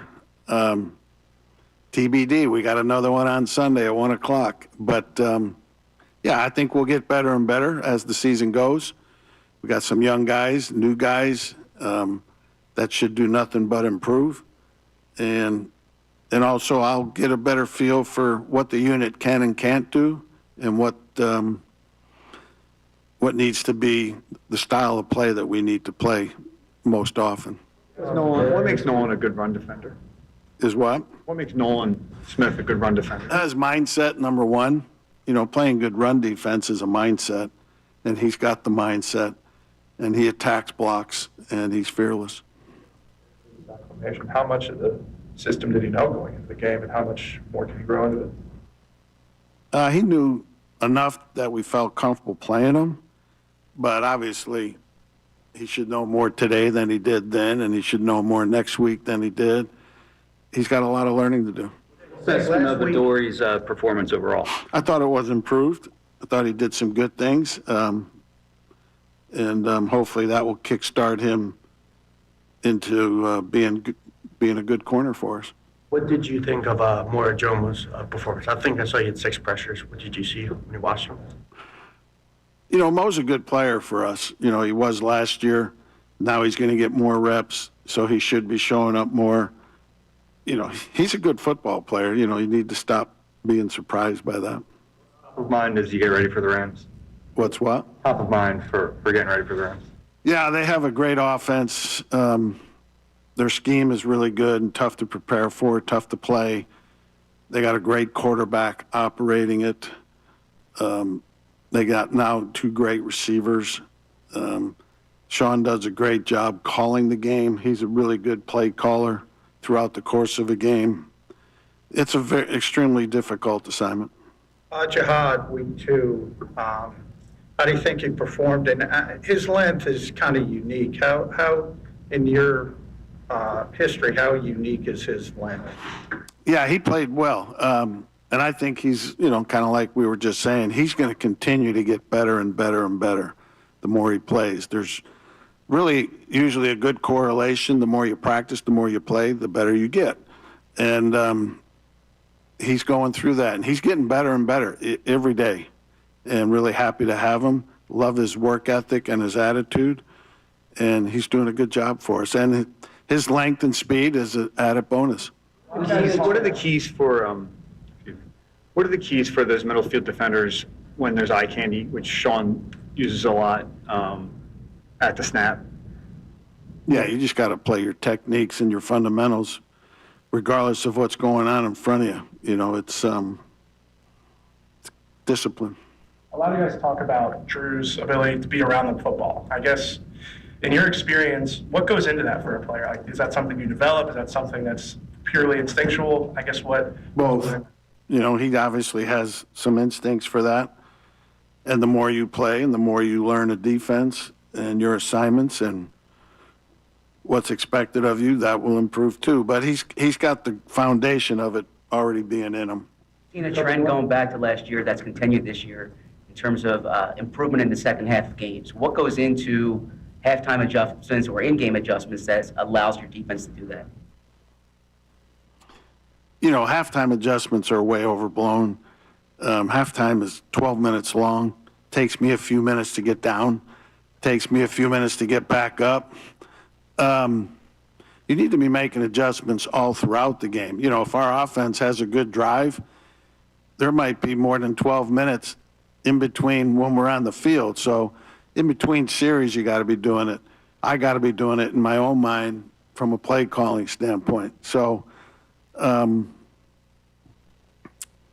it's constant. The idea of halftime adjustments is overblown, in my opinion. It's a constant during a game. What do the Rams depth at receiver offer a challenge for you guys? You tried different things in secondary so far this year. Yeah, they got two great receivers in Puka and Adams. They got good tight ends. Tutu's a fast, quick guy. And Stafford is one of the most gifted passers you'll ever see, and with his experience. So, and their whole offense is based upon running the ball. So it will be an all-day sucker for us for sure. Since you didn't have to blitz in the Super Bowl, were any of those blitzes from Sunday just holdovers? Maybe one or two, but really a lot of them were stuff that we carry every week. Thanks, everybody. Thank you. All right. Man, what did we do in life to get so lucky to have Vic Fangio as the defensive coordinator here? His pressers are a joy. Can I say that? Maybe it's just because of what we do that, we break this stuff down, we talk about this stuff. I'm not saying anything unique, but one, he's great at the job. There's a number of different categories a coach could fit in for this job specifically. Good at job, bad at presser, or nothing at presser. Because bad at presser kind of works for you too. Good at job, nothing at presser. Bad at job, nothing at presser. Bad at job, plenty at presser. And then there's the good at job, offers you something at the presser.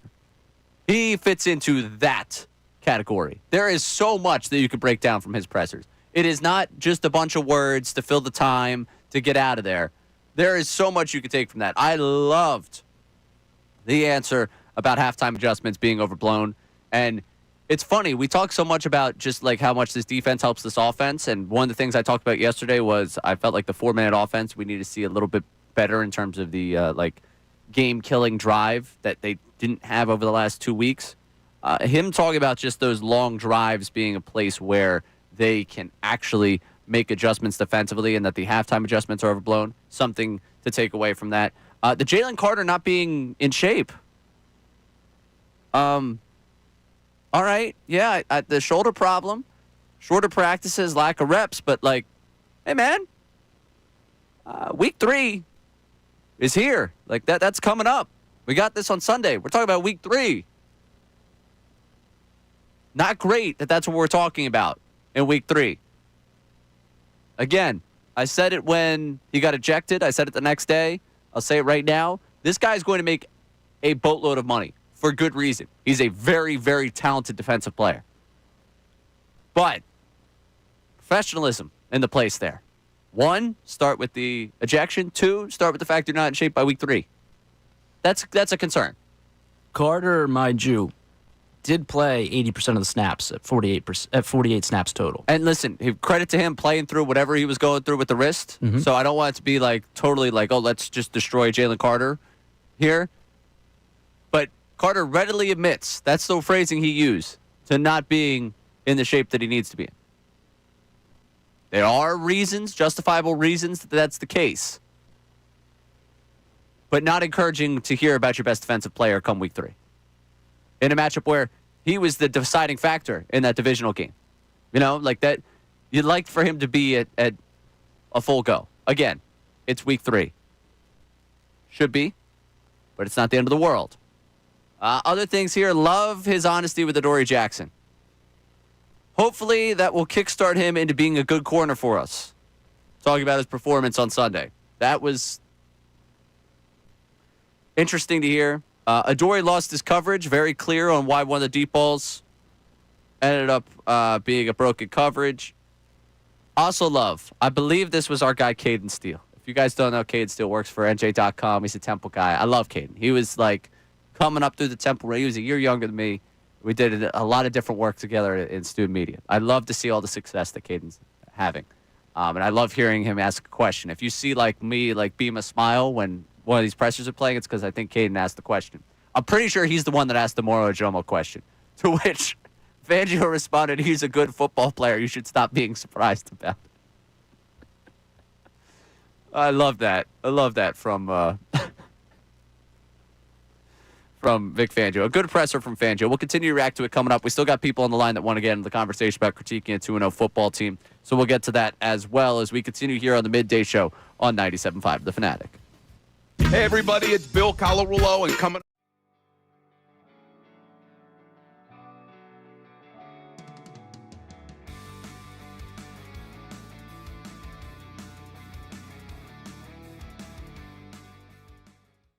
How much were you shocked or maybe surprised by how Fangio attacked the Chiefs defensively and how Spagnuolo attacked the Eagles?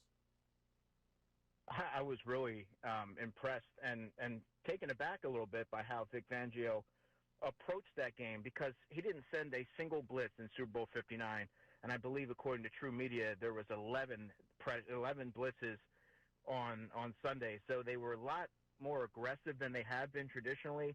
And I think when you know that Patrick Mahomes doesn't have a lot of optionality in terms of the passing game, that's where you're able to sell out and be a little bit more confident in that, and then let your players rally to the football and clean up. They also had really good rush discipline in the second half, especially because early on, Patrick Mahomes, their primary source of offense was him picking up yards with his legs. And then for Spagnuolo, just aggressive. I thought that his defense really pinned their ears back and got after the Eagles quite a bit. And from a pass blocking perspective, I thought there were moments that the Eagles' offensive line gave him a lot of time. There were 4 or 5 seconds that Jalen Hurts was standing back there. But then there were other moments where I thought that the Chiefs and Steve Spagnuolo dialed it up correctly. But, yeah, it was a good chess match. Did you feel the absence of Dallas Goedert yesterday? Definitely. Absolutely. I mean, on the first play of the game, Leo Chenal, the linebacker for Kansas City, gets off the edge. Calcaterra whiffs on the block. He doesn't get a hand on him and gets to Jalen Hurts. And, I mean, Kylan Granson, I didn't think that he's not an inline blocker. That's really not what he's here to do. But he saw that the Eagles played a lot of 12 personnel, and then Cameron Latu was in for about 6 plays. He was way more effective in that area.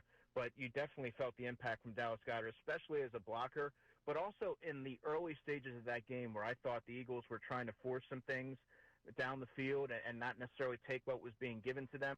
That's where those short dump-offs, those intermediate completions to Dallas Goedert really settles that offense in and gets them headed in the right direction.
How much were you shocked or maybe surprised by how Fangio attacked the Chiefs defensively and how... Welcome back into the Midday Show. We await Kevin Patulo's presser, which I'm going to be fascinated by. We'll see if we get any real answers or anything okay, I'll take that back. We get any answers that we want to hear coming out of this last week where the offense looked the way it did. I'm very interested to hear what he has to say. I thought Fangio was tremendous, again, just in everything he does, just because, one, his defense, solid against that Chiefs team, keeping them to 17 points. Two, just the honesty was beautiful. The honesty is always beautiful. Tim, the Dory Jackson conversation, Jalen Carter. I loved he said that there's no need for an acclimation period at this point because he sees that Zadarius Smith just steps into practice and does something for you immediately. But we also got good news on the Eagles front. In terms of the broadcast booth this weekend, tell the good people, Sean Rodman, what Zach Berman's saying. He's saying that Joe Davis, Greg Olson, and Pam Oliver are on the call Sunday for Eagles-Rams. Joe Davis and Greg Olson.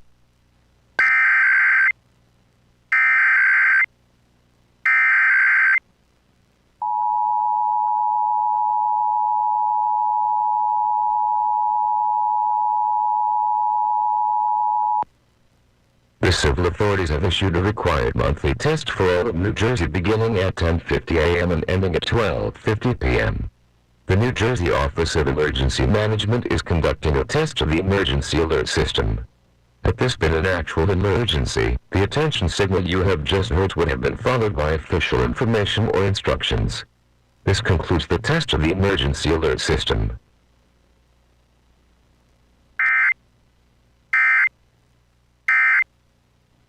It's terrible. And he's honestly, as an analyst, a lot of these guys, when you get to the former athlete getting paid to do things, some of them are worth it, some of them aren't. He got an exorbitant deal because you got to be able to say Tom Brady was on your airwaves and Tom Brady's going to bring in eyes and ears and the whole thing. Is it worth all this? Is Tom Brady, the analyst, really worth all this? I would say no. I would say no, too. I mean, based off of how much he's getting paid, I don't think it's worth it by any means. Plus, he can go back to the Raiders coach's booth and help dissect whether it's the offense or defense for specific teams. Now, I don't think he hasn't had the Chargers quite yet, but I'm sure he had them. He might have had them at least once last year, and he could have them later this year as well. Well, yeah, anyone that Tom Brady sitting in a production room, if I'm a coach, I'm like, yeah, all right, Tom. I'll tell you all about the personality of this team. I'm not going to tell you anything about the X's and O's of this team. But the ins and outs were tough. I don't know. It's exhausting, honestly. I can't deal with the Tom Brady. Oh yeah, it's great to have him. It's not. Pick one. Pick a lane here. You want to be a part of ownership and bringing the Raiders to greatness, or do you want to be a part of the media on this one? You got to pick a lane and stick to it. All right, back to this whole 0-2 idea. For those that might just be joining us, I was called a Negadelian for the first time in my life yesterday. Sean Rodman, Nate Tennyson, the whole crew turning on me here. All I have left in this life is Brandon Dutz. All right, that's the only one that's standing by my side through all of this, and he's the reason I got called a Negadelian. So even in that, our YouTube producer is the only one standing by me with the way we reacted to the game yesterday. So I'm curious for you. Where's the critique point for a 2-0 team? Because, ultimately, I was critical of the offense yesterday. Felt like that's the conversation that comes off Monday's game. Some people could not be bothered to hear it. Let's go out to Glenmore, talk with Michael. Michael, you're on 97.5 The Fanatic. Where's that? Michael! Oh. Hey, what's going on? How are you? I'm doing good, buddy. What do you got for us? Well, I mean, I guess before that presser and everything, it just reminds me so much of last year when, we're all talking basically the same thing. We had a slow start. The Bucs kind of embarrassed us. I mean, if Barkley catches a pass in a flat, we would have won that other game. But I just look at it now like nobody plays preseason. I guess Burrow played preseason against us this year, but I hate to say it doesn't seem like preseason, but it does. These guys just don't get any reps. They're doing basic walkthroughs. I know that there's paying these guys so much money. It's a health issue, but if the Eagles proved one thing last year, it was that they really don't care about stats. Because if they did, they would have let Barkley break the record. And they only care about W's. And the reality is, like, when I'm 58, so when I was younger, the first fantasy football we ever played was Prodigy. And it was printed out, mail it to your buddies. Like, it was bad. But I think in the fantasy football world, everybody wants to see these breakout stats. Like, I don't care if Jake Elliott makes a 58-yarder and we win 3-zip. I went through so many bad years of football in Philly. Which is why this is a joy. And Michael, I'm right there with you. So I'm all about W's, man. I want championships. You know how hard it was before we won our first Super Bowl? I got to listen to the Give me a Giants second here. and the Give me a Skins second here to and come back with Cowboys you this fans. one. Give me a second. Because to me, I go understand ahead. what you're saying about this fantasy football world. And, like, there are people that obviously had drafted A.J. Brown around before his average draft position because he's an Eagle and you want to see him get his numbers. Or you drafted Saquon because you love the Eagles and you want to be able to root for Saquon on top of rooting for him on your fantasy team. I get that. There are those people, and they are biased in that regard.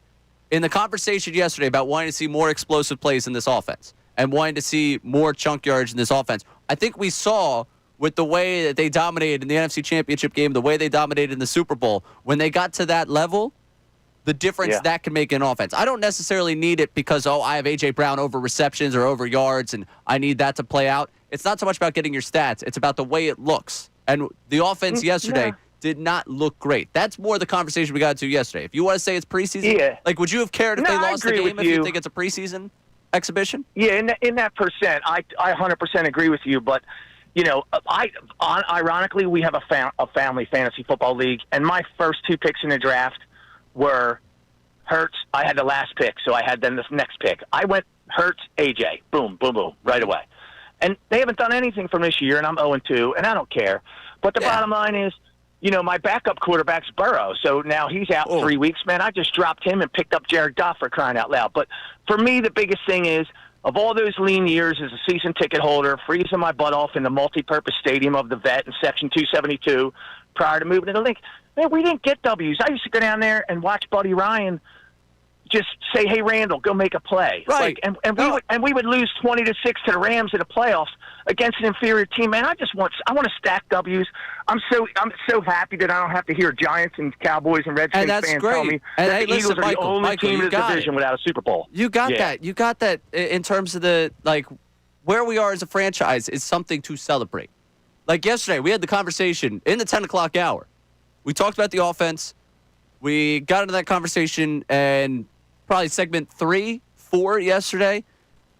We played the Blandy. It was, I think, the third segment of the show yesterday. I don't have yesterday's show sheet in front of me. And honestly, if you know me, like, we do the show, and a lot of what I do is, like, we do the show, I go home, and I use the same Google Doc. So it's a lot of just clearing out what happened yesterday. I don't really stack on, like, oh, yeah, let me go frame this one. Like, this was a good one. So I think it was the third segment yesterday where I was like, isn't it great? The Eagles have become the boogeyman. And I heard Amy Patulo mention it today with Kincade and Salciunas. Like, that she was like, Ray yesterday was talking about this a little bit. Like, that they're the boogeyman. Like, that's, to me, I think they've done a tremendous job of elevating themselves to be amongst that standard of the NFL. They beat the Chiefs yesterday. The entire league is trying to ban something that the Eagles have done a really good job at excelling at as compared to, again, just the rest of the NFL. They have done a tremendous job of elevating themselves to that point. With that said, that comes the expectation. We could be very happy they're 2-0. We should be very happy they're 2-0. We should be very happy they're one of the best teams in the National Football League. But I'm just surprised at the number of people that don't have the conversation beyond being 2-0 of like, oh, yeah, here's a piece of the game that I didn't love. Like, that to me is at least a part of the conversation following that game on Sunday. I'm just surprised that that's the case. He mentioned that he was annoyed by watching Buddy Ryan say, Randall, go make a play. First 2 weeks of the season, it's kind of felt like this offense was, hey, Jalen, figure it out. Like the Cowboys game. Pretty much took what he was given and, hey, go make it happen. Or, like that's this offense hasn't exactly been the most creative thing, which is what we were leading into. We're leading into the Patulo presser, which will come your way on WPEN HD1, Burlington, Philadelphia, Beasley Media Group station, broadcasting live from the Comcast Business Studio, powering possibilities. So I appreciate Michael's point of view, and both the Joes that we had call in earlier, I appreciate their point of view in, hey, they're 2-0, it's like the preseason. I get what you're saying. But it's not necessarily like the preseason, because if they lost, you would have the reaction you did. He also pointed out the Barkley drop a year ago and how everything got right there. If you're in Kansas City today and you want to take a positive outlook on this weekend, Travis Kelce dropping that pass, you'd say, okay, how many times did he drop that pass? Should we have won that game? How many times is Bucker going to miss that kick? Which, by the way, then twice? 2 times? 2 times? 2 weeks? Not good. Not good for Harrison Bucker. Not trending the right way for him. So you could have those takeaways from the opposite side. And things are different for the Eagles. It's good to be 2-0. It was a conversation more about sustainability, and it was a conversation, honestly, that came off of something Lane Johnson said. It was a conversation of something A.J. Brown said. And that, I think, after watching that game, would be the takeaway of it. But, again, I'm all for trying to find the line of where you can critique a 2-0 football team. We got Patulo coming up at some point here, but we're going to go back to the phone lines here and talk to our guy, Dr. Matt Elf. Greg at Bethlehem, how are you? Good afternoon, guys. At least it's 1 minute after 12. I think you can appreciate the destination, but be critical of the journey, and I think that's where I am.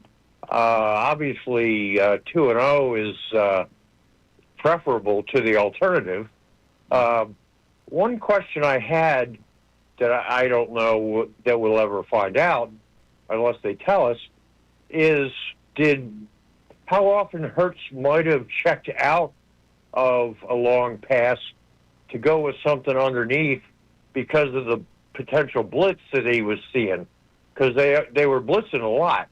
And I don't know what the answer is there, but that could be part of the explanation for why we didn't see more explosive stuff, because we all know Serriani loves explosive plays. So they must have had him in the playbook, in the game plan. I think there's a combination of factors. I think, like what you're talking about, Greg, there, I think there's a combination of factors. I think there is a reluctancy from this team, from Jalen and himself, to take that risk. I think we saw that a year ago, that they want to take a little bit of the risk out of the offense. They talk about winning the turnover battle. Part of that is not putting yourself in a position to turn over the football. I think part of it is, I mean, you look, like we've talked about the number of times that AJ ran the same route. Like, it does seem like there's a little bit of a lack of creativity when it comes to this offense. And there is credit to be given to the Chiefs' defense. I mean, they blitzed him a ton. If you don't have a lot of time to make that decision to throw that ball down the field, you're throwing what we saw in the multiple Devontae Smith throws, where it's just like, hey, we're popping this one up in the air. Let's see if someone can go make a play on it. Right. Well, that's the thing. I mean, it seemed like last year, toward the end of the year, it seemed like our offense was dictating to the defense. And in that game, it seemed more like their defense was dictating to the offense. Yeah, I can't really disagree with the fact that their defense was more dictating what was happening there. I think that the Chiefs' defense had control of that one. I think that's bared out by the numbers you saw in that game. So they came away with the win. Hey, man, enjoy the win. 2-0. I see Dawood said it. Like, I'm glad we're 2-0 as opposed to what we could be. You're right. That is the truth. That's why every segment starts with 2-0. But I was just curious for people where the line of critique is. And I think Greg, with a good line there, actually. One, had perfectly nailed the time when he got on the air. 12:01, hit us with a good afternoon, because usually he hits us with a good morning, gentlemen. Hit us with a good afternoon. So that was good from him. But also the line of, I can appreciate the destination while being critical of the journey. We should put that on a t-shirt. Dr. Matt Elf. Sounds like giving us a little Jalen. Jalen Hurts there. Say, it's a little bit of Jalen right there. I can appreciate the destination while being critical of the journey. Greg's kind of cooking with that. I liked that. It was a good call from our buddy Greg today. I appreciated that. All right. I had teased this earlier, and we're going to go to the text line after this. Are you going to be rooting against Carson Wentz this weekend, or for as long as he's the starting quarterback of the Vikings? Like, are you going to be rooting against the guy for I don't know, the next foreseeable, like the month that J.J. McCarthy could be out. Now, if he plays against the Eagles, of course, and that'll be Wentz, Hurts is cinema. That will be a tremendous, tremendous matchup for us. Selfishly, for content here, I'm all for it. But I'm curious. Like this weekend, they got the Bengals, and this run that they've got here, they got the Bengals, Steelers, Browns, the bye, then the Birds. I would imagine McCarthy's back for the Birds, if I had to guess. They said 2 to 4 weeks, coming off a bye. Feels like that's like we got 3 Carson games going here. But like Bengals this weekend, battle the backup quarterbacks. You gonna find yourself rooting for Hurt or for Wentz or against Wentz? Because I can't say I'm rooting against him, but I will say there is a piece of me that's like, wouldn't it be funny if the quarterback whisperer couldn't be the whisperer for Wentz? Like, wouldn't it be funny if Kevin O'Connell can't figure it out for Wentz? Is it wrong? Is that mean to me? It's a little mean to me. I probably shouldn't think that way. That's probably bad karma down the line for me as a human being. But there's a little piece of me that's like, it would be funny losing to Jay Browning. It would be kind of funny. Also, Vikings in the conference should be rooting for them to lose anyways. Let me justify this a different way instead of just being pure, I don't necessarily want to see Wentz succeed. I don't know. I'm curious. I know we got one Carson text on that, and I'm being told that our guy KP is going to be at the podium here very shortly. So we'll get to that Carson conversation coming up. Let's get to the offensive coordinator and him trying to answer for what happened. It's not something we're avoiding, so I know going forward, we have the plan in place, and if it comes up, it'll definitely happen. It looked like you might have had a long, explosive play dialed up from the first play. Mm-hmm. But, some breakdown and protection there. Is that accurate? Were you trying to get... Yeah, we had a shot. It didn't happen, unfortunately, and, we were in a 2nd and long, and we just had to play it out from there. But, yeah, we definitely did. I imagine you guys always expect blitz when Spags is on the other side. Mm-hmm. So you really amped it up. How do you think you guys handled that much? Yeah, he definitely did. If you look at the Super Bowl and the previous games till this past one, he definitely did. But really, overall, the efficiency was high, which was a great sign. Obviously, the ball didn't go down the field as much. We did hit the one big-time play to Devontae, which was a really good answer to what they were doing and something we were able to kind of push through during the game. But overall, if you look at the efficiency versus the pressure, we did a really good job, which was encouraging when it turned into that kind of game. After 2 weeks, the tendencies on, resets and pistol, shotgun, under center have shown more run. Is that something you're monitoring? Is that something you're looking to mix up? What do you Yeah, so same thing. Like I went through this morning, some of the self-scout stuff, and, we get all those numbers, and you try to counteract those going in. And sometimes situationally, the plays pop up where you're just not able to do that. But definitely on our mind as far as when you plan those things. You always want to make sure, like, I have a tendency I can break. Definitely need to do that this week. Tendency breakers, do you have a philosophy on when's the right time to run one? I think it really depends on, obviously you can do that early in the game. You can do it late in the game. It can pop up whenever. It just depends on what you're featuring that day, like what's working. So if something's working, it may come up, it may not. You may go into a game and say, like, hey, this is the play we got to break the tendency with, but then it never occurs because it's not that kind of game for it. So it's a little bit of a back and forth guessing game, like in game. Sometimes it appears, sometimes it doesn't. Maybe it's a week from now. You know what I mean? It doesn't have to be that game right away sometimes. Beyond the lack of explosives, there haven't been many throws into the intermediate part of the field. What has been the reason for that? I think sometimes it just dictates on the situation we're in. The other day we were getting the ball out, obviously versus the pressure, so it was a little bit different, which we did a pretty good job of. And then a lot of times it just comes down to just situationally, if we're playing it a certain way, like, hey, we're trying to get to a 4th down mode, or we're trying to take all 4 downs, sometimes it doesn't appear. So really it just comes down to if the first guy's open, sometimes he hits them, and then if the intermediate thing is there within the play, it's there. And the other day we had a lot of balls coming out quick with the pressure, which was good. Dense sets, what do you like about them, and why have they been featured as much as they have this year? I think that's kind of been a trend a little bit around the league. If you look, I know Sean does a lot of them too. You can get some things with coverage, which is nice, in some matchups, and you can kind of help yourself. But I think it just kind of gives you a little bit of a look at the defense that kind of can help the quarterback. Asked Tom Brady said it looked to him like there were no receivers open throughout the game. When you went back and watched, did you see receivers were getting open and for whatever reason the ball wasn't getting there? What did you see from that?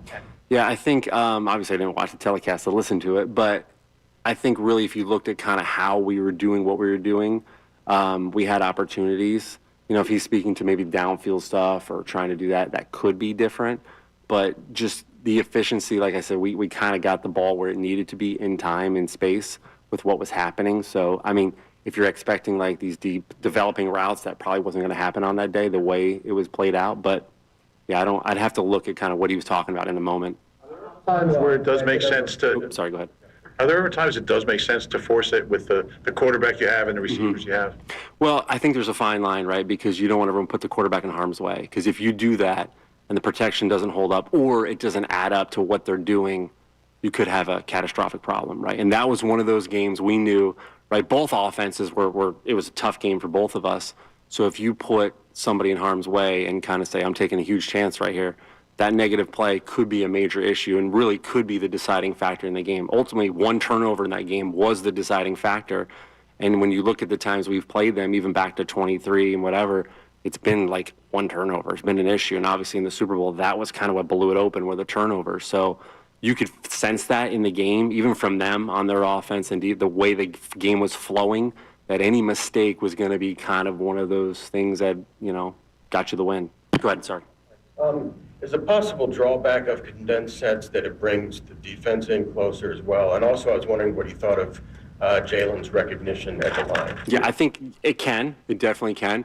But what it also can do is it also can create confusion on their part too, right? Because you are able to do things from tighter splits at time. And I know, like I said, Sean does that too, and a lot of guys do, where you're crossing guys and moving guys. When you're out in time and space, when you're spread out, sometimes you don't get that effect. So I think it's a both and.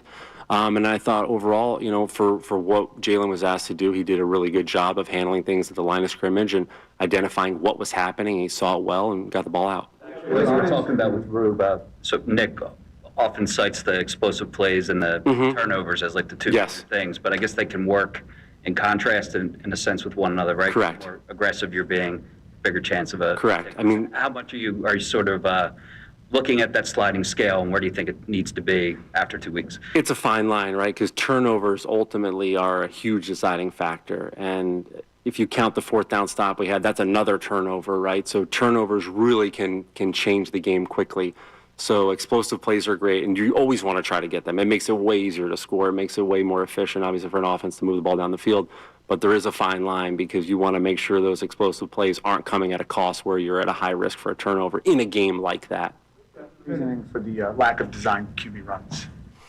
I don't think there's lack of design. I just don't think they've come up really necessarily right now. He does a good job of running when he needs to.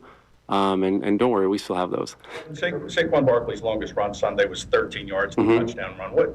It's been kind of tough sledding so far for him. What's the reason for that, do you think? And what do you need to do to get him kind of where he was last year? I don't think there's really a specific reason per se. I think just when you look at like the style of defense we went up against, and really right in the Super Bowl too, it was very similar. I thought we did a really good job of running the ball. The O-line was tremendous in the game, and Saquon had some really tough earned yards and ran the ball extremely hard. But just going against Spags and kind of what we've done, I thought it was a really good job by them up front to earn those yards. We haven't had the glitzy glamour, 100-yard, whatever, the big pop runs that we've had. But if you look at the efficiency and what we asked him to do, especially close the game out, run it out of backed up, and have some crucial runs in times. We had that one drive where we got in a nice flow and he was running the ball good. We hit the screen and then we were able to score. I think we're moving in the right direction. With those design quarterback runs and ones that also feature him, reading with Barkley, why aren't those kind of there through the first couple weeks? Well, they're still there. Why weren't the conditions right for those, and what kind of, in a general sense, marks? Well, sometimes it just depends on really what they're doing. And the other day, kind of what they were doing, we didn't really need them necessarily. So there were certain times where we could have done it, but we felt like we had other stuff. Given what the Rams, what Saquon did against the Rams last year, how much, do you really expect them to have a very different look on? Well, he had the one long one, obviously, in the playoff game. But prior to that, it was just kind of, they did a pretty good job against it. So we've had some explosive ones. And they do a really good job against run. Their front is really, really good. So we know that going in. So we will have a plan for that. And then, obviously, having a plan for the whatever they have new wrinkles wise, because they know obviously Saquon's a huge part of our offense. With the way the preseason is treated now by most teams, does it take the September games for the offense to really get into sync? Probably does a little bit for everybody. I think if you look around the league, everybody's kind of doing that right now, feeling it out. So I do think it just takes some time to kind of get that going offensively. I mean, if you look at everybody, even the Chiefs, you can feel it a little bit from some teams, yes. Elevated to offensive coordinator, as an internal candidate. I think the expectation is the offense is going to look the same as it did last year. Obviously, that's not the case, and this is your offense now. What does this process look like when, it's returning 10 of 11 of the starters you had last year, but it's now your offense and you're trying to make it your own given the personnel that you have? Well, I think even if you go back to last year and years past, you want the offense to trend in the right direction, and that direction is at the end of the season. That's where you want to peak it out. So really, as long as we continue to go through what we're going through and winning games and finding ways to win, at some point during the year we'll say, oh, we went through that, and here's how we fixed that, and here's how we solved it. And we went through that last year, and we've gone through that before. So I think it's an important thing that we go through it now rather than later, and we continue to trend in the right direction. Because ultimately, we have a great coaching staff, we have unbelievable players, and we know we can problem solve it. And every year is so different, right? And every game is different. Everything is going to be different. It'll never be the same, and that was kind of the big message we had to start the year with the offense. It's not going to be the same, so don't think it will be. It'll feel totally different, it's going to act totally different, and it will be different. But as long as we can embrace that and keep pushing through it and developing, we'll be good at the end. The extra discussion this week about the QB sneak, are you guys worried that the refs are going to be calling it even closer than they ever have? I mean, some games they call it close, some games they don't. Defense is always aligned offsides anyway, so, I mean, it's always... If I can follow up on Saquon's game against the Rams last year, because it wasn't just a playoff game, it was the game there as well. I'm paraphrasing him, but the point he made is that when he gets to the second level against that defense, the explosive plays are possible. How do you get it back to the second level when the defense is real condensed like that?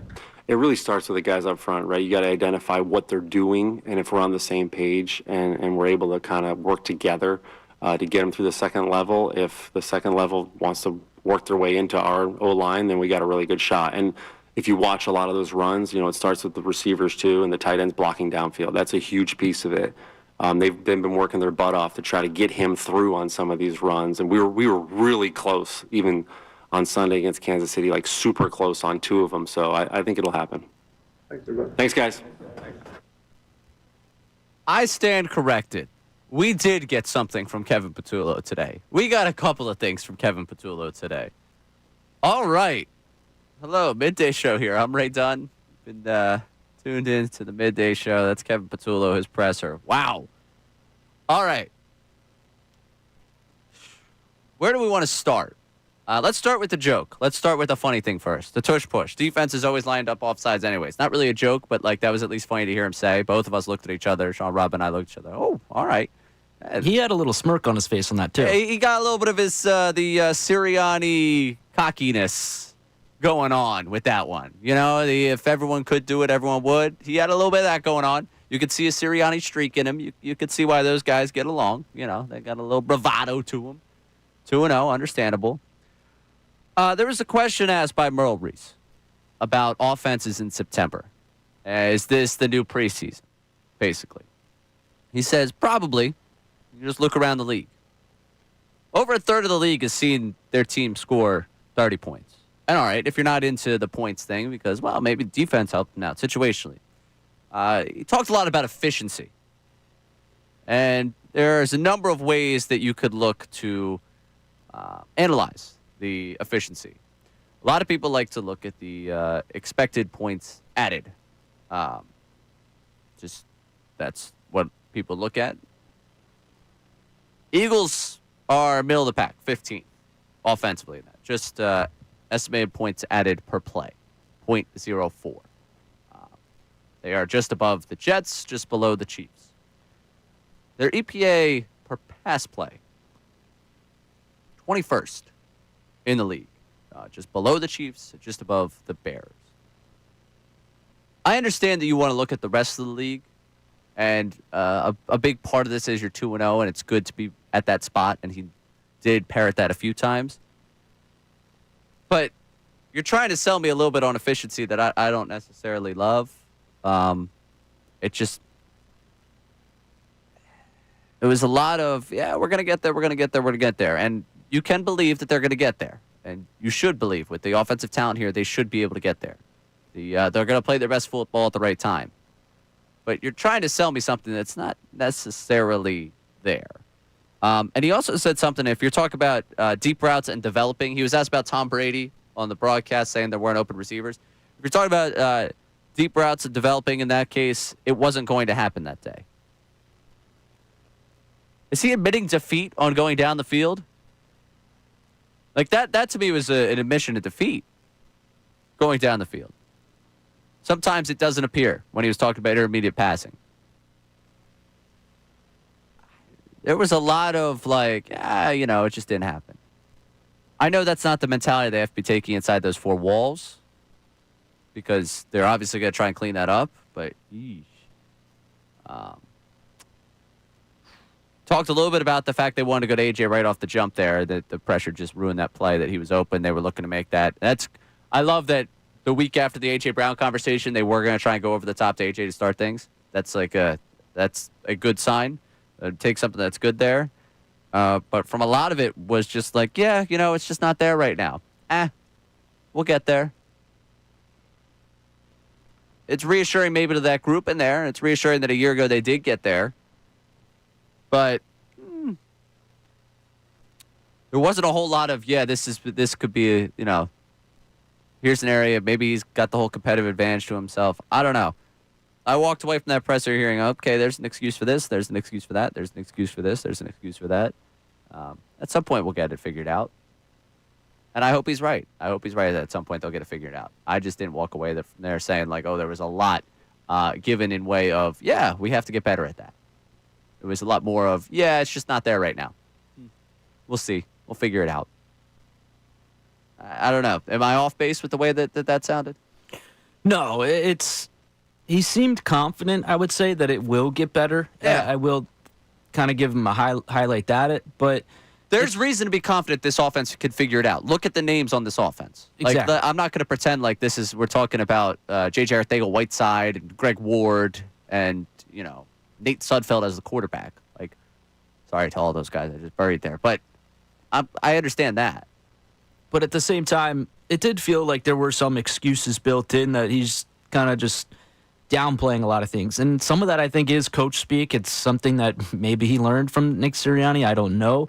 He did give us a little bit more today than what Nick Serriani has been giving us the last few weeks, at least this season for Nick Serriani. But Patulo, it feels like he's trying to downplay some of the things that we've been critical about, specifically in the passing game and going over the top. And I think one being that A.J. Brown play, they're trying to get to him, and they just weren't able to go over the top for that game because a lot of those blitzes came from, whether it was a linebacker or a corner, they had to get the ball out rather quickly. I do think there's still some things to be concerned about at times. I'm interested to see how this game plan goes against the Rams, especially with this front. He mentioned that they have a good defensive front. Is that him just trying to say how the Rams have a good defensive front even though they've been weaker against the run, or is that something they actually believe in? That's something I want to see early in that game, how they call plays early this upcoming week. Coming up, we're going to get back to Philly's conversation at the bottom of the hour. But coming up, something Seriani said yesterday was echoed here by Patulo, talking about turnovers. I understand it, but we're talking risk averse here. Here's the reason why they're risk averse. And if you believe that this is sustainable, then I want to hear from you at 610-632-0975. This turnover averse philosophy that kind of really limits what you're trying to do offensively. Because Seriani mentioned it yesterday, is kind of parroted by Patulo. We'll play that audio coming up for you. We'll react to it. And where's the line? Where do you find the balance between actually pushing the ball down the field and just turtling up to make sure you don't turn the ball over? We'll get to it at some point. I'm Ray Dunn, taking you through middays here at 97.5 The Fanatic. Now on 97.5 The Fanatic Sports Update. The Phils are National League East champions. I'm Sean Rodman. For the second year in a row, the Phillies win the NL East. And this update is brought to you by AutoZone. Get in the zone, AutoZone. It's time to say goodnight to that check engine light with the free AutoZone Fix Finder service. It'll help troubleshoot the likely cause of your light for free. Restrictions apply. Get in the zone, AutoZone. And the Phillies, with their win last night, Tom McCarthy in the 10th inning of NBC Sports Philadelphia. Here is the call of the Phillies clinching last night. Here's the pitch. Swinging a ground ball over to first. This should do it. Harper's got it. He'll take it to the bag. And for the second consecutive season, the Philadelphia Phillies are the National League East champions. The Phils are back in action on TBS tonight with Christopher Sanchez on the mound and Shohei Ohtani's on the mound for the Dodgers. First pitch, another late one at 10:10. The coordinators just spoke. That will be podcasted at 975thefanatic.com. We'll continue to dissect some of their comments throughout the show. And Jeff Mosher of Inside the Birds will join us in the 1 o'clock hour. This update is also brought to you by Bet365. Football is back. Get ready for the season at Bet365. When it comes to sportsbooks, Bet365 has it all. Download the app today and see why it's never ordinary at Bet365. I'm Sean Rodman on the home of the best Birds coverage, 97.5 The Fanatic and 97.5thefanatic.com.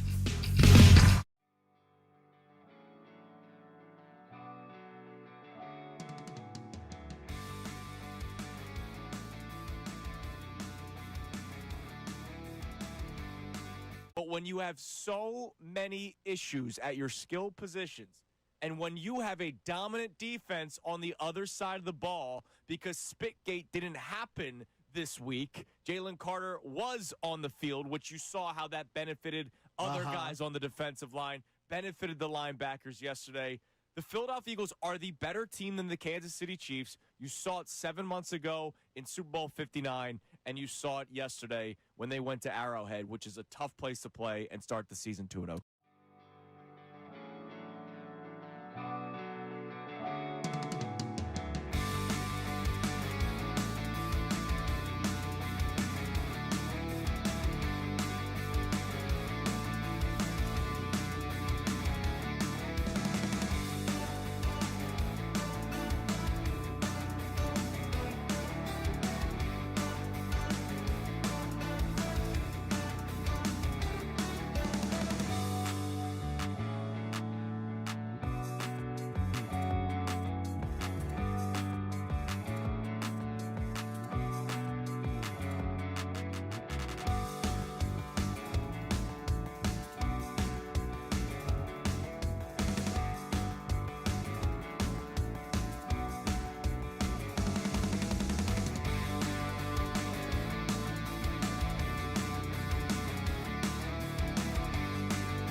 It's September.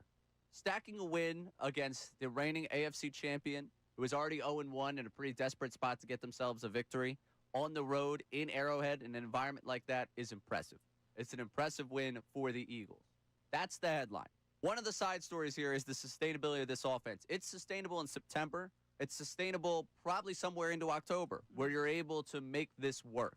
My biggest issue, and a lot of people talk about the passing game, and that's justifiable to have that conversation. Even last year when the passing game wasn't going great, you were able to generate explosive plays in the running game like nobody's business. Right. That's why the season that Saquon had was as impressive as it was. The 2,000 yards, yes, obviously that's impressive, but the number of 70-yard runs that allowed that season to happen, the number of just big plays, here's a 50-yard run from Saquon that he's going to break off, and that I think we all expect that to happen at some point.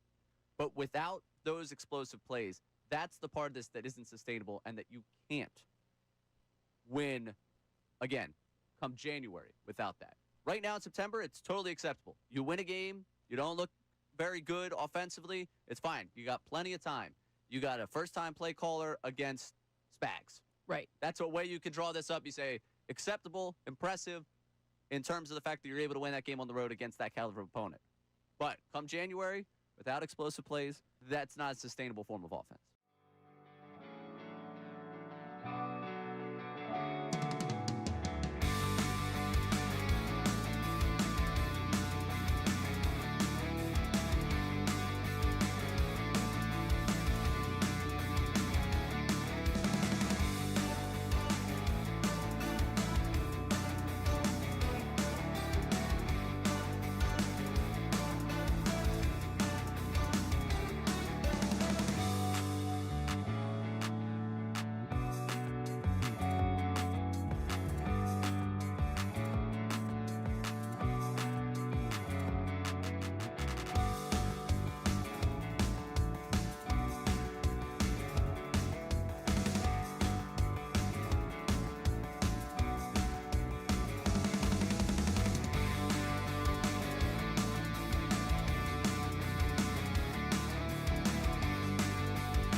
But when you have so many issues at your skill positions, and when you have a dominant defense on the other side of the ball, because Spitgate didn't happen this week, Jalen Carter was on the field, which you saw how that benefited other guys on the defensive line, benefited the linebackers yesterday. The Philadelphia Eagles are the better team than the Kansas City Chiefs. You saw it 7 months ago in Super Bowl 59, and you saw it yesterday when they went to Arrowhead, which is a tough place to play and start the season 2-0.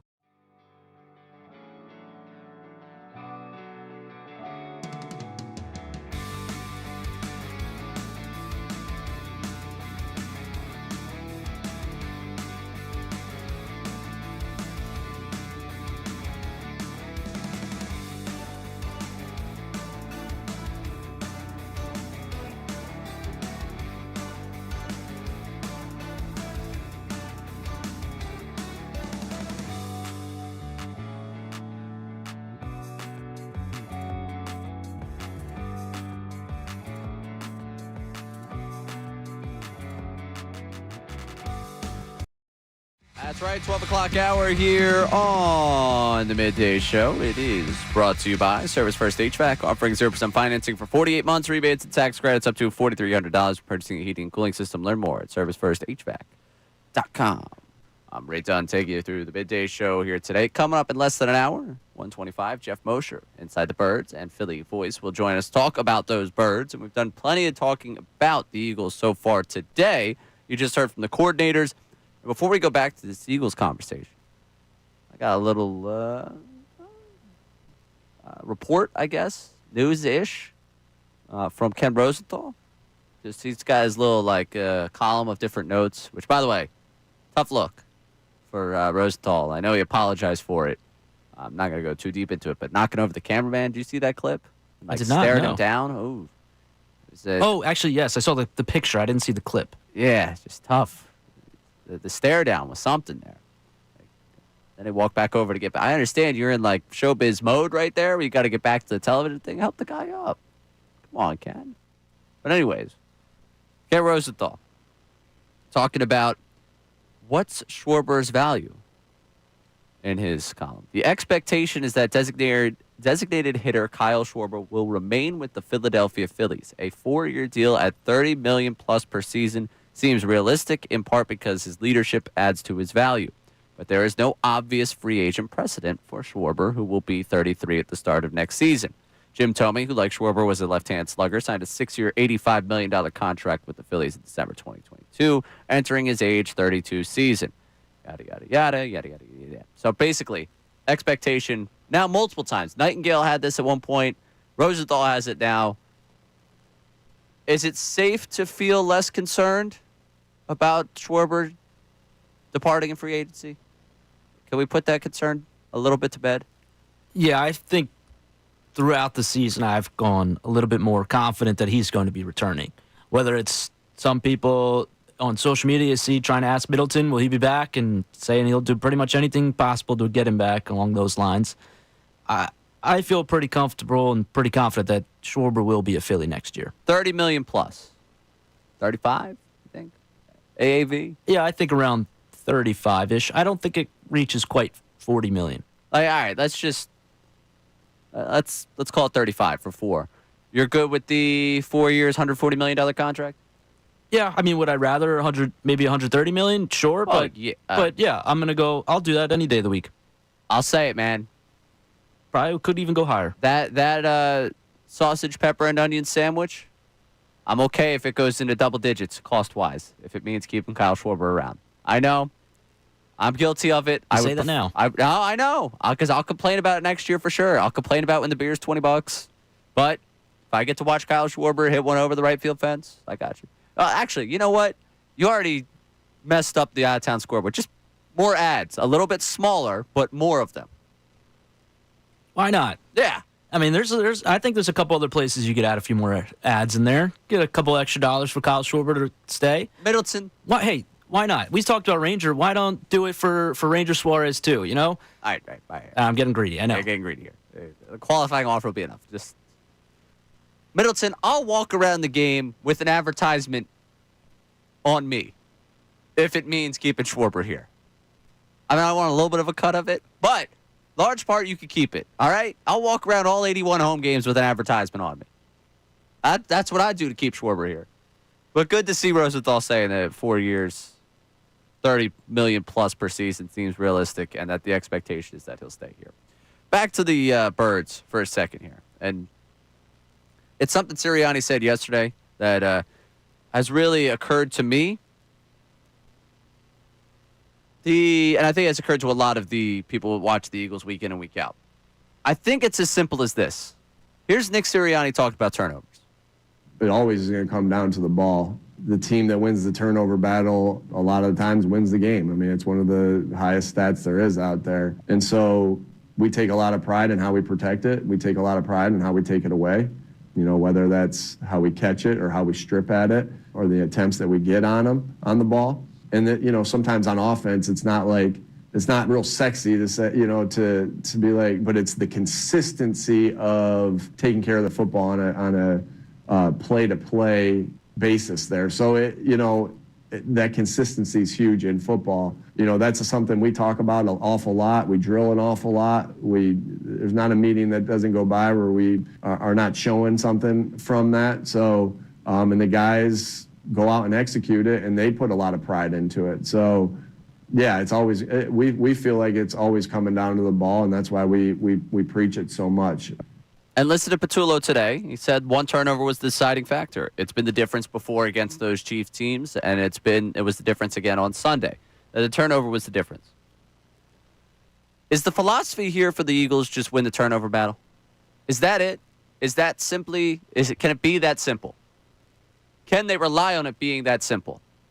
That just win the turnover battle, you'll win the game. Should we care less about the offense and what it does and just care about, hey, that defense, it's opportunistic. It's been opportunistic all of last season, and it's been opportunistic to start this season. They're going to get a takeaway. They're going to make the big play. They're going to make the difference. And this offense can just do as it pleases. Put up 20-something points. Defense will come through and make something happen for you and win the turnover battle, and you'll win the game. Is it that simple? Should it be that simple?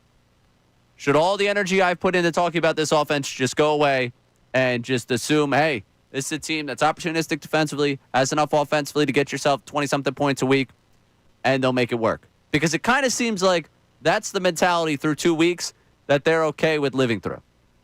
And again, it's early season. The offense, we've said, can't get better. We could see things change. But right now, what they're signaling to you is, hey, we win the turnover battle, we'll win the game. Don't care how it looks.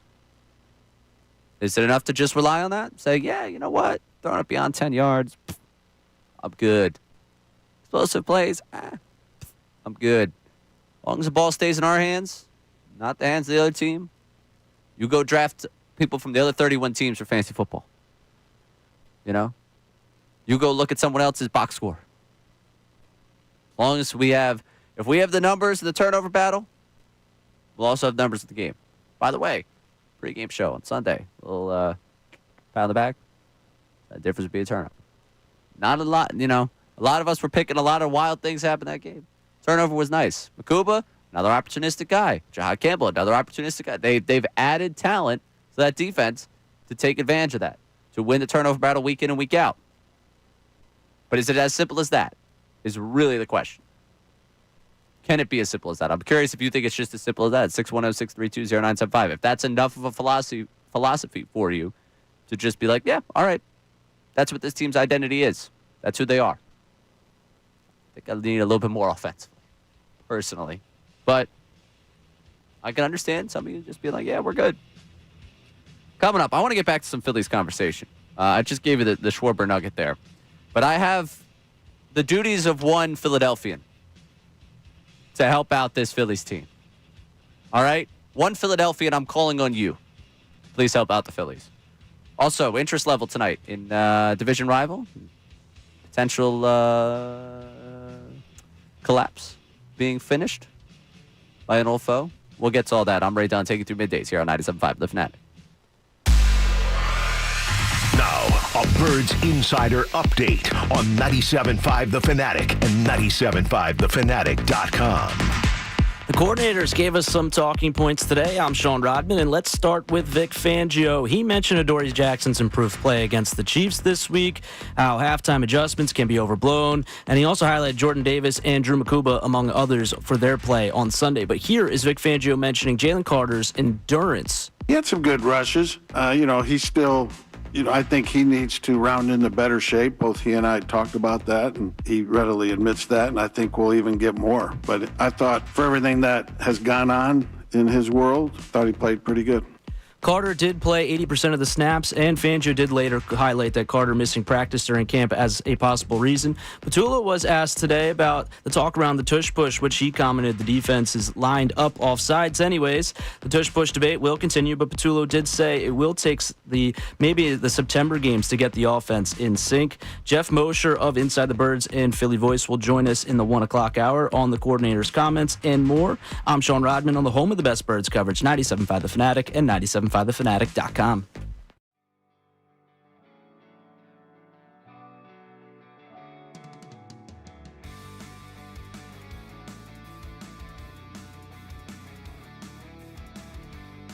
I'm not going to say Jalen Hurts doesn't have to play a little bit better. Of course he does. He did not have his greatest game. Yeah, of course. No, first half. Yeah, of course he does. Of course Kevin Patulo has to evolve the offense a little bit more. Of course you want to see them take some shots down the field more. But this team does find ways to win games, and that's important. And again, we're not saying this about a team that wasn't extremely successful last year. You're talking about a team now that has won how many straight games? Was it like 18 out of their last 19? And the only game they lost was when Jalen Hurts goes out with a concussion in the first half. Like, at what point do we start to just trust and say, you know what, this Philadelphia Eagles team does what they have to do, no matter what. They know how to win football games. I think I've gotten to that point with this team. I believe that this team is the best team in football every time they step out on the field. Why do you think you're getting this type of effort against other teams? Because they know that. They know that if they go on the field and half-ass it, they're going to get wiped right off of that field.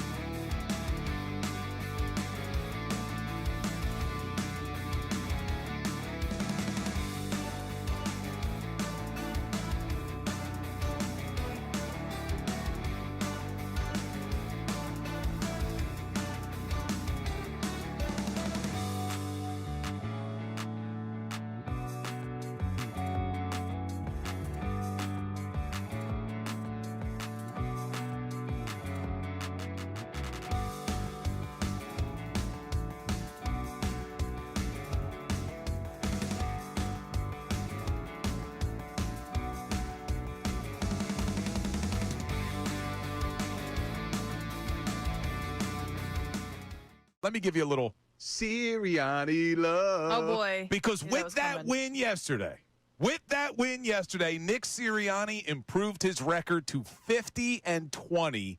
That's a winning percentage of .714, which leapfrogged George Allen.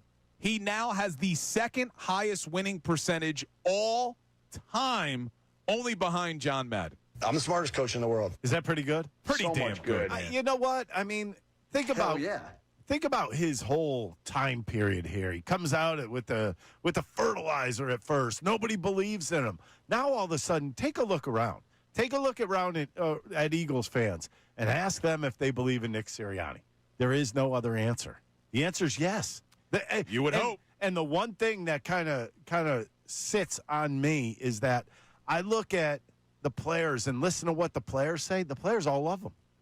Yeah, name a player who is, you know what? They went through that hell 2 years ago.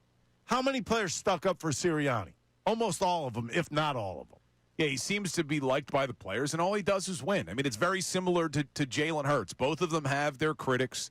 Both of them have people who didn't believe in them and maybe still want to fight back every chance they get. But you talk about a quarterback and a head coach that win more than anybody.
12 o'clock hour here on the Midday Show. I'm Ray Dunn taking you through it here on 97.5 The Fanatic. We got into the conversation at the open of last segment about that Ken Rosenthal story, the Kyle Schwarber contract.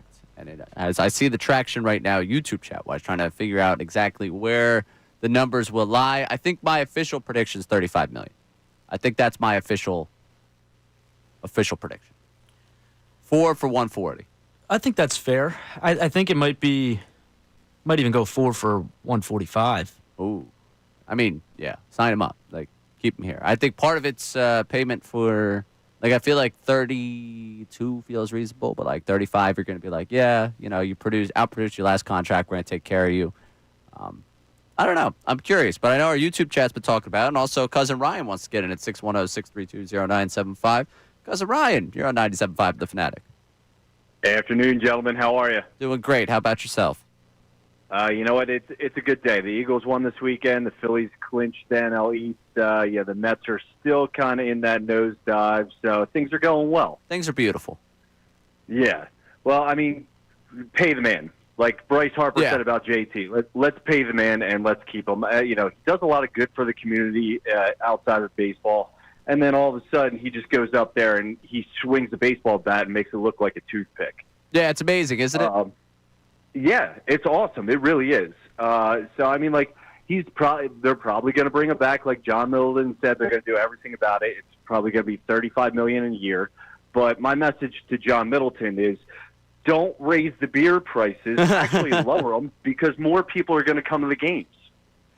Yeah, I mean, I'm all for lower beer prices. I want to be very clear on that. Yes, if you keep Schwarber, more people are going to come to the games because they think they're going to catch a Schwarbomb, and then all of a sudden, more people are going to be drinking beers when you're winning more. So don't raise the beer prices. Actually, lower them, and you're going to make more money. I would buy more if it was a lower price. Absolutely. I would spend the exact same thing at Cousin Ryan. That's kind of the way it goes, right? Like I'd probably spend the exact same right there because I probably get more. So yeah, lower the prices. Hell yeah, sign me up for that. We were more talking offhand there about the raising the prices. I just assumed that's going to happen when you got another 140 on the million on the horizon here. But yeah, pay that man. Take care of that man. And a man that many Philadelphians wanted to pay at one point. Wanted to be here at one point. I have to call out a Philadelphian, all right, that I need help from. Sean Robin, do you have any idea where I'm going with this? I have no idea where you're going with this. I need one Philadelphian to help out the Philadelphia Phillies, okay? The Phillies right now are playing in L.A. A lot of people know there are two teams out there. Maybe you don't know that. The other team, the Angels, this week, find themselves in Milwaukee. Mike Trout, you are going to go another season without a postseason victory. But Mike Trout, I need you, as the good Philadelphian you are, to have your Angels step up this week. Okay? I'm begging you. Give us a top seed to talk about. Give us a little bit of fun here in Philadelphia when it comes to the ability to grab that top spot in the National League. All right? I understand. It's been a tough go of it for you. But as a good Philadelphian, I need you to do me a solid. I need you to pull off at least 2 or 3 out there in Milwaukee. Can you do that for us? Can you do us for us that, please, Mike Trout? Be a good Philadelphian here and give us an opportunity to get that top seed. All right? Angels, Brewers this week. Trout, cement your legacy in Philadelphia. It's not going to happen as a member of the Phillies, but cement your legacy with just 3 big games against the Brewers. Help us get that top spot. That's the Philadelphian I'm calling on this week. I need Mike Trout to do something for me. I need him to help beat the Brewers. Is that so much to ask?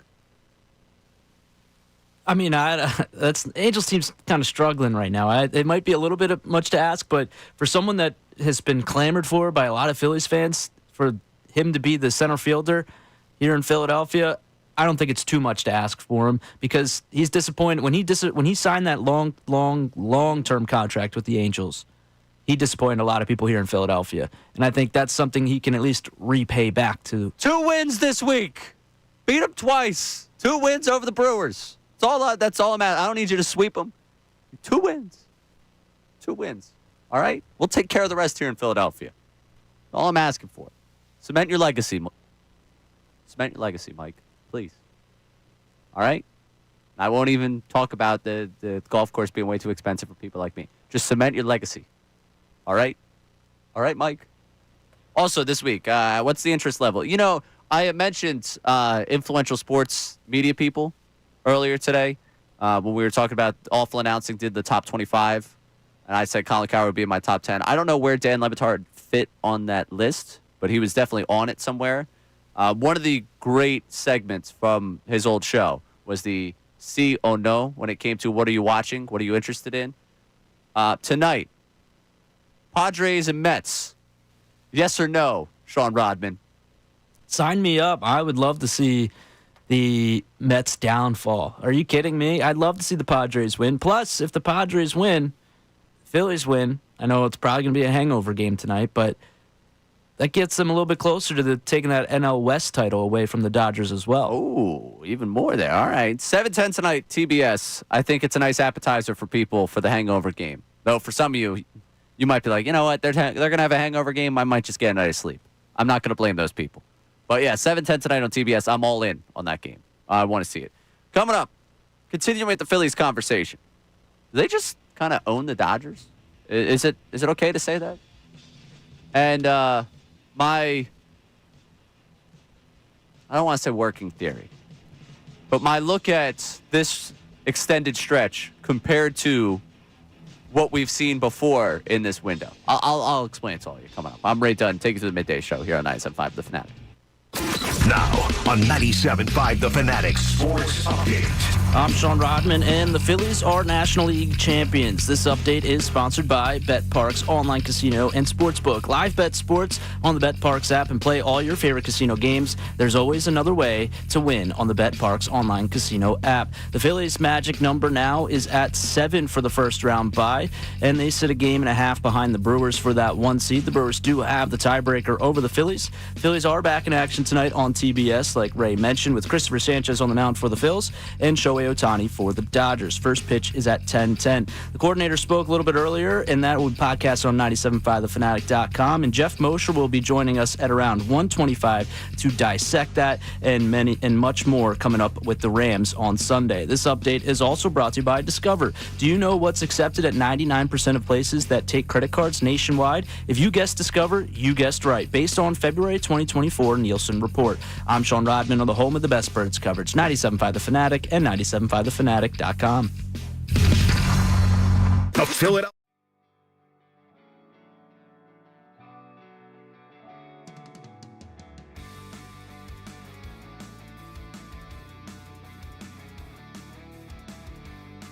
But when you have so many issues at your skill positions, and when you have a dominant defense on the other side of the ball, because Spitgate didn't happen this week, Jalen Carter was on the field, which you saw how that benefited other guys on the defensive line, benefited the linebackers yesterday. The Philadelphia Eagles are the better team than the Kansas City Chiefs. You saw it 7 months ago in Super Bowl 59, and you saw it yesterday when they went to Arrowhead, which is a tough place to play and start the season 2-0.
It's September. Stacking a win against the reigning AFC champion, who is already 0-1 in a pretty desperate spot to get themselves a victory, on the road in Arrowhead in an environment like that is impressive. It's an impressive win for the Eagles. That's the headline.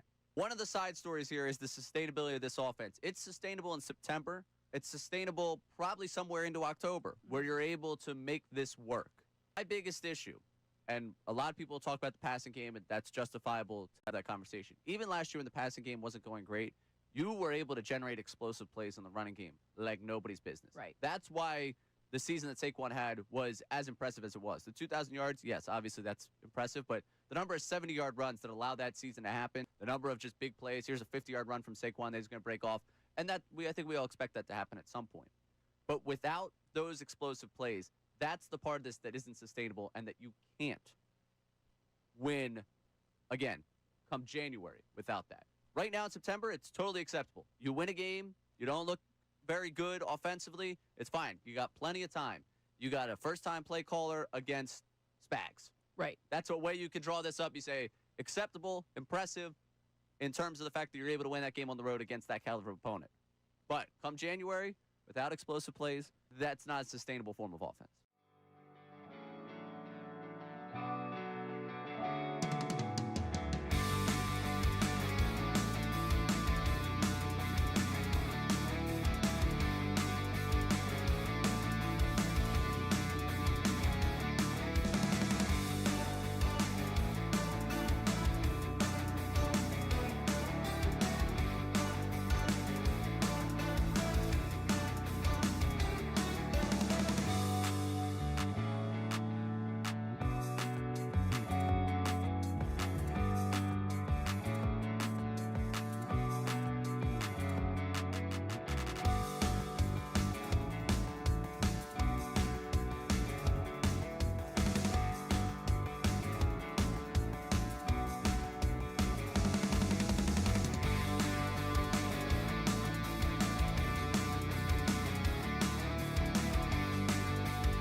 But when you have so many issues at your skill positions, and when you have a dominant defense on the other side of the ball, because Spitgate didn't happen this week, Jalen Carter was on the field, which you saw how that benefited other guys on the defensive line, benefited the linebackers yesterday. The Philadelphia Eagles are the better team than the Kansas City Chiefs. You saw it 7 months ago in Super Bowl 59, and you saw it yesterday when they went to Arrowhead, which is a tough place to play and start the season 2-0.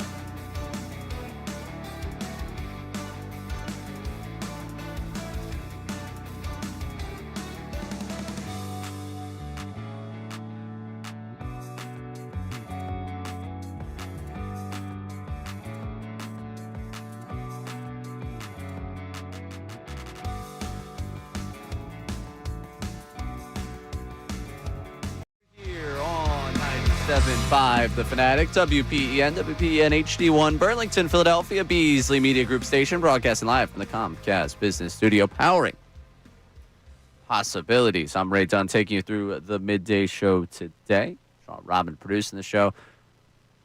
2-0, your Philadelphia Eagles are, and 2 consecutive NL East titles for your Phillies. What a beautiful Tuesday to wake up in Philadelphia. And we talked early about the division clincher last night, 6-5. They win in extras over the Dodgers, postseason-esque game out there. And they've kind of owned the Dodgers. When you think about it, they took 2 or 3 from them early this season. Early on this season, way back in April. They've taken the first game here. Last year, they owned them.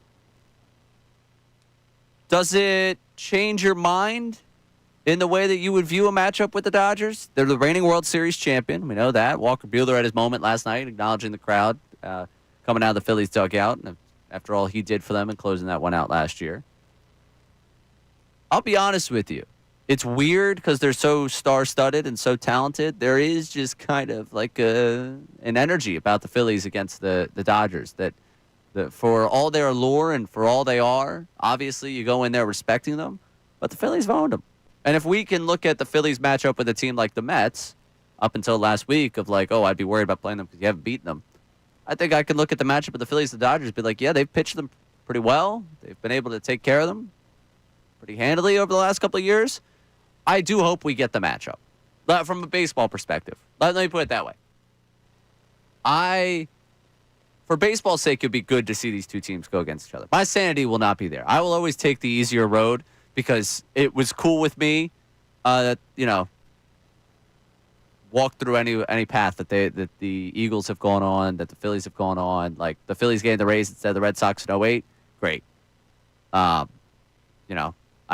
would have not preferred not to see the Yankees in 09. Like that, I'm okay with a weaker path to get there. I don't go to the parade like, oh no, darn, we didn't get to beat the best. I guess we don't get to be the best. No, I'll be okay if I don't have to see the Dodgers. But for baseball's sake, it'd be a great matchup. Like I think that would be tremendously entertaining from our side of things. But I also feel like I would go into that matchup decently confident, given the way they've played them before. As confident as you can against a really good Dodgers team. Because, again, they've done a really, really good job against them so far this season. And they've done a really good job in a number of different respects for them, especially since the trade deadline. Which brings me to this little idea. The Phillies a year ago started 46-20. You remember way back. That's 66-game stretch where they were 46-20, 26 games over 500. They've had really good stretches. 2022 dragging themselves out from being 9 games under. What they did there, that also then allowed them to collapse in September and still back their way into the postseason. They had a good stretch in there. Similarly, 2023, their ability to drag themselves out of being under 500 again, get themselves into the postseason.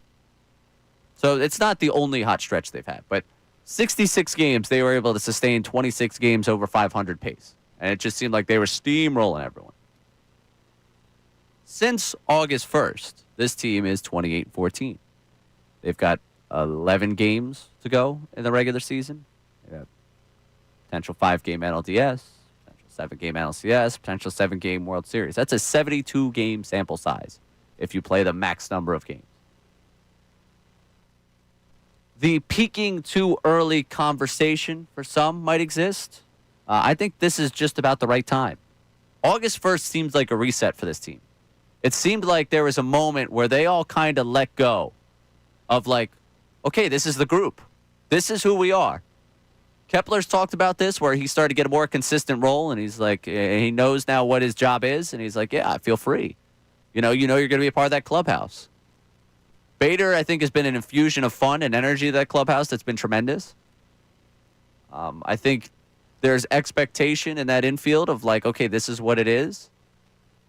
And you're not necessarily looking around like, okay, where are they going to add? What's it going to be? I think they relaxed, as weird as it is to say, down the stretch. Like it became, this is the group we've got. This is the group we're going to war with. Let's go do it after the trade deadline. And they all settled into their role, and everyone's done a pretty good, most everyone has done a pretty great job of delivering in their role. And I only use the 66-game sample size of the beginning of last season to show you that they've been able to sustain this for a long time before during this run. This season, we haven't really seen it until the last month plus. But they have at least a little bit of data. And that also included Trey Turner injury in there, by the way, that stretch to start last season. they at least have a little data to suggest they can keep this up for a third of a season. They can keep this up for nearly 70 games worth of play. And if they keep it up from August 1st through 70 games, they're playing into the World Series. I don't think this team has peaked too early. I think this team found its peak when it finally relaxed and finally looked around that clubhouse and said, all right, it's us. Let's go do it. And they finally settled into roles. They kind of figured out what they were going to be. The bullpen knows how they're going to be slotted. The lineup, it's not an everyday lineup, but it's a lineup that there's a decent expectation every day on what it should look like. And they've all been able to kind of relax into it. And I think that's led to them playing their best baseball at the right time and at a time where they still can continue this run. You know, maybe Bader's not going to hit 500 forever, but there's going to be someone else that can pick him up. And that Harper had a moment last night. We've been talking about the Harper moment. He had a moment last night. Did it end up meaning that they won the game? No, they had to go win it again, but he had a moment last night. Schwarber's had the season he's had. Kind of playing their best baseball at the right time, and in a time where you could justifiably say this stretch can carry itself into October. And again, it brings me to earlier today. They're at that buyback point for you where it's like, oh, yeah, I can start to see the vision. And again, I say it, Kevin Cooney's laughing somewhere. Like, I knew you were going to get there. Knew you were going to get there, right? I just didn't think they could play this well, this consistently, given what I saw all season without Zach Wheeler. And even a week and a half ago, we were talking about Trey Turner going down. You were here. I was so distraught over of course, Turner's having this great season, now he's gone. And then they put Bohm on the injured list that day. And I was like, oh, of course, right before the Mets series. Like, you're sitting here like, oh, you're finding reasons, and this team continues to tell you, hey, all the reasons, they're there. We don't care. We're going to go do it. And we're going to win. And took the first game in L.A. last night, and it's been a 28-14 stretch since August 1st. And they seem to just have relaxed into who they are. It's a beautiful, beautiful thing for this Phillies team. I'm curious for people if the buyback point's there. We found it. And also, going back to our original question, we'll get to Phillies text. I know we got someone online wants to get into the Phillies lineup a little bit. Coming up, just have you taken it a little bit for granted, the good baseball that you've seen? More coming up next. I'm Ray Dunn, taking you through middays here on 97.5 The Fanatic.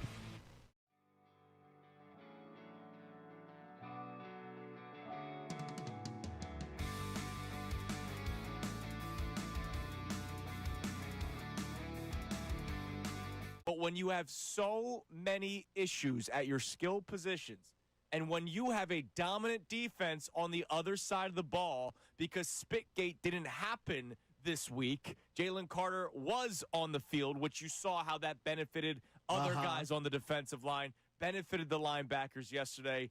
The Philadelphia Eagles are the better team than the Kansas City Chiefs. You saw it 7 months ago in Super Bowl 59, and you saw it yesterday when they went to Arrowhead, which is a tough place to play and start the season 2-0.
It's September.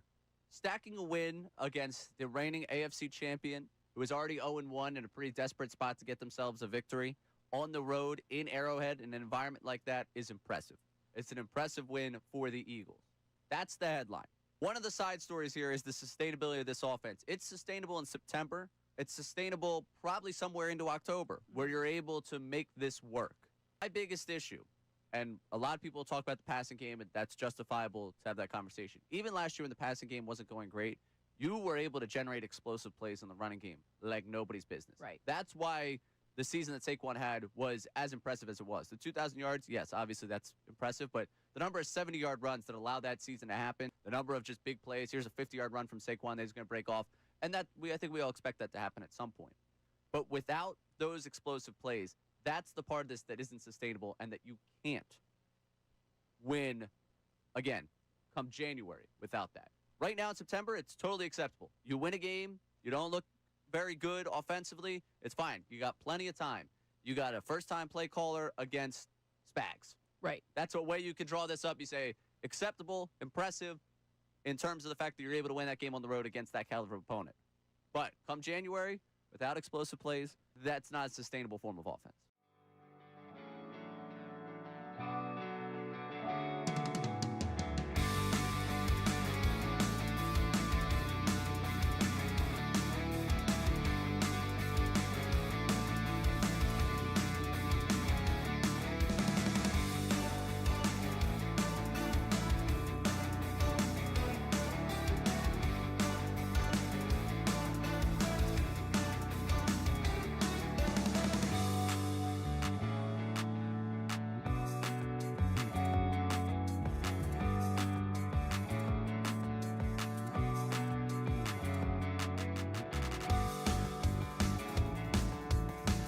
And Sean, I had this thought as I'm scrolling the old Bird app, watching all the celebration videos. You know how much life must rock just to be a billionaire that's being persuaded to do just chugging beer with the team that you own? How much awesome a life that must be. Oh, are you kidding me? That's the dream. Win the lottery, buy a sports team in your hometown, mind you, would be even better, but that's got to be the dream. Like John Middleton last night, just beer bonging away while he's being, oh, come on, join the party. Oh, is he like, oh, no, not for me. Okay, fine, I guess. I'll jump in. Like, no, of course, you want to be in the middle of that party, drinking, hanging out, smoking a cigar. Like yeah, I'm going to wake up a billionaire tomorrow. A little bit with a headache, I'm sure, but a billionaire tomorrow with a playoff-bound baseball team. You know how nice life must be today for him? Oh, I mean, he's got to be living the dream, especially now 2 division titles in a row. He's helped construct this team with his own bank account. He watched Robertson close that thing out last night. He's like, you know what? That extra money that we just threw around, that extra probably $6 million that he had to toss out there. Sorry, kids. That one went to David Robertson. It's working for me. It is working for him. It's working for this organization a lot right now. What a great life. What a charmed life that must be. A billionaire just drinking beers with boys. These guys are, in a way, your friends just because you paid them an exorbitant amount of money. Like Bryce Harper's first thought when he touches first base is like, yeah, this ball has to go to Mr. Middleton. It's just a charmed life. It is. Really is. And it's a charmed life for us because we're watching a good Phillies baseball team. And we're going to go to the text line in a second to see if we've taken it too much for granted. But I want to go down to Baltimore. Talk with David. David, you're on 97.5. Oh, no, wait for it. Well, maybe not. I thought the call screener was working. Not to be. Is David there? Oh, now we got David. I'm here. There we go. David, Hey, you're on can you hear 97.5 The Fanatic. Yes, I can. Hey, what's going on, man? How are you? I'm good. Can't complain. Hey, all right, yeah, I want to talk a little bit about this Phillies team. I'm going to be, not to be negative at all, because I'll tell you, before the Eagles played in the Super Bowl last year, I told my brother they were going to smash the Chiefs. I had no doubt. Up until, I would say, 2 weeks ago, I still had a lot of doubts about this Phillies team. Mm-hmm. My opinions definitely have shifted in the last 2 weeks, and I think the big part of it is the lineup. Now, I was just trying to go through some of the lineups from last year and the difference in this team, because I honestly felt last year the biggest problem was they just did not have good balance. Look, Yohan Ross is a nice guy. He's a good fielder. He was, let's just be real, he was an automatic out at the 9th spot. So there's an out right there. You know, JT wasn't 100%. The lineup is just so much better. They didn't even really do a whole lot. I mean, look, they put Trey Turner at the top, was massive. I was desperately trying to look up this week to see how many home runs Kyle Schwarber has hit this year that were not solo, because I feel like most of his home runs last year were solo shots. It looks like this year he's hitting in the middle of the lineup and he's not hitting solo shots. I mean, the difference is now that guys are on base. And then, of course, adding Bader was huge. I think the lineup is really coming together. And I think another really underrated part of this team is the bench. I mean, look, last year, was there anybody on the bench last year that you go, that guy's going to give me a solid at-bat if he comes off the bench? I can't think of one. And that's the impressive thing when you look at these platoons, because you're leaving guys on the bench daily that you feel like can contribute. Yeah. I mean, look, even Brandon Marsh has turned it around. Like, look, I think Nick deserved to lose his spot right now, but if Nick comes off the bench, you don't think he has something to prove? And then, then again, Bryce Harper last night, that was a huge home run. He hasn't had that in a long time. And to be honest, I was wondering, when is he going to hit that clutch one? He gets it last night. I think he's gonna definitely pick it up in the postseason. Could you imagine? But I want to kind of the heater comes right now for Bryce Harper, where he just gets scorching right at this moment. Oh, this is they need him. They need him, and I think he's going to pick it up. I think the lineup as a whole is head and shoulders better than last year. At last year, I'll be honest, in the playoffs, I just watched every game like the shoe's going to drop. Like, this line's is going to cave. They're just going to cave. And sorry, I fingered that one. I was waiting for him to get to the point there, and I absolutely for the fact that the call screener didn't work at the beginning of his call, and we couldn't get him on the air, and then it worked so well that I knocked him off the air there. That's on me. That was a great call by David there, and I was waiting for him to get to the punchline on that with the lineup, and I hand up on that one. I ruined that. David, I ruined your day. I'm sorry. You gave us a tremendous amount of content there with the lineup. That's on me. I was waiting. I was like, oh, okay. Well, sorry. I got trigger happy on that. That's on me. I'll be better. We're all learning on the job here. But what he says about the lineup is an interesting concept to look at, just given Phillies Mets game 1 last year in the NLDS. Do you feel better about this lineup because of the names in it, because of what they've done for it? Like, can Bader be the big difference in your mind with the lineup? Because the lineup they tried out there, game 1 last year against the Mets: Schwarber, Turner, Harper, Castellanos, Bohm, Stott, Realmuto, Marsh, Rojas. It's not going to be very different. Bader in there for Rojas, and then depending on the configuration of what they've got outfield-wise will depend about the other names. But it's that addition to Bader, solidifying that outfield. Like, it's a massive difference. David lies it out there. It's a massive difference for you. Those platoons in the corner of the outfield, plus having Harrison Bader play the way he's playing, is huge for you. And could you imagine we get the Harper heater right about now? Harper, like, the column came out last week from Rosenthal about, like, oh, Harper's been a role player. Like, would you imagine he, like, takes the step to, like, I don't need MVP, bro. You know what? Screw it. I'll ask for MVP price. Like, imagine we get that for the next month. Dude, they're doing something dangerous to me mentally right now. You can hear it. You can hear it. Because from where you were just a couple weeks ago. I know. You can hear it. You can hear it in my voice, just like dreaming about what October could be. Maybe I'm drunk with the champagne from last night. Like, man. Whew. David's talking him up too. We're all starting to buy it. They're playing baseball, good baseball at the right time. All right, coming up, we're going to talk with Jeff Mosher of Inside the Birds and Philly Voice about that Eagles team. Everything going on with them, what you heard from the pressers today, what he takes away from Sunday, and looking ahead a little bit to the Rams. I'm Ray Dunn, taking you through middays here on 97.5 The Fanatic. Now on 97.5 The Fanatic Sports Update. Well, the Phillies are National East champions. I'm Sean Rodman. For the second straight year, the Phillies win the NL East. The Phillies' magic number for the first round bye is down to 7 now, as they are a game and a half behind the Brewers. The Brewers do have the tiebreaker over the Phillies, though, in head-to-head matchups. The Phillies are back in action on TBS tonight with Christopher Sanchez on the mound for the Phillies and Shohei Ohtani on the mound for the Dodgers. First pitch is at 10:10. Patulo was asked about the offensive plays and taking shots down the field. He gave a little bit of an interesting answer there when he said that maybe they don't want to be too aggressive because they don't want to turn the ball over themselves. You can listen to the full press conference of Kevin Patulo and Vic Fangio on 975thefanatic.com. And coming up next, Jeff Mosher of Inside the Birds and Philly Voice will join us. This update is brought to you by Mercedes-Benz. Looking for an exceptional driving experience? Experience the power, precision, and intelligence of an iconic Mercedes-Benz SUV at your local Mercedes-Benz dealer today. I'm Sean Rodman on the home of the best birds coverage, 97.5 The Fanatic and 97.5thefanatic.com.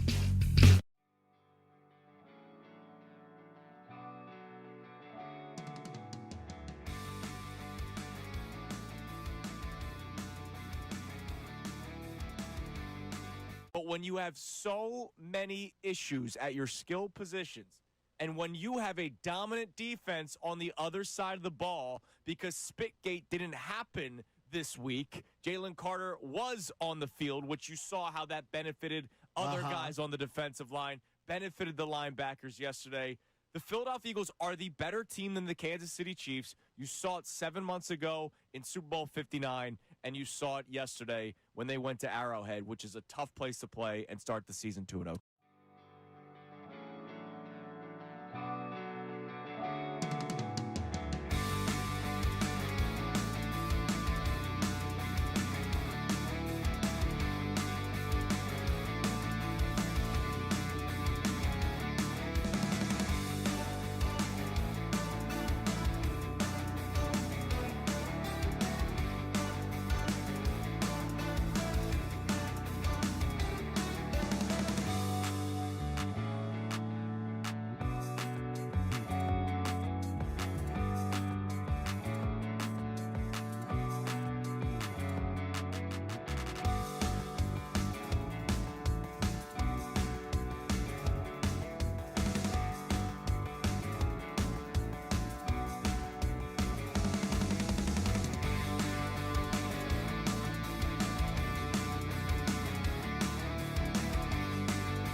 It's September.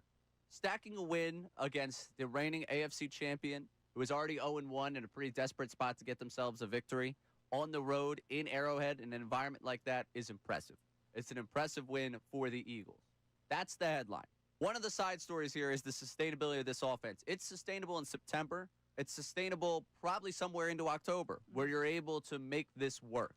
My biggest issue, and a lot of people talk about the passing game, and that's justifiable to have that conversation. Even last year when the passing game wasn't going great, you were able to generate explosive plays in the running game like nobody's business. Right. That's why the season that Saquon had was as impressive as it was. The 2,000 yards, yes, obviously that's impressive, but the number of 70-yard runs that allowed that season to happen, the number of just big plays, here's a 50-yard run from Saquon that he's going to break off, and that I think we all expect that to happen at some point.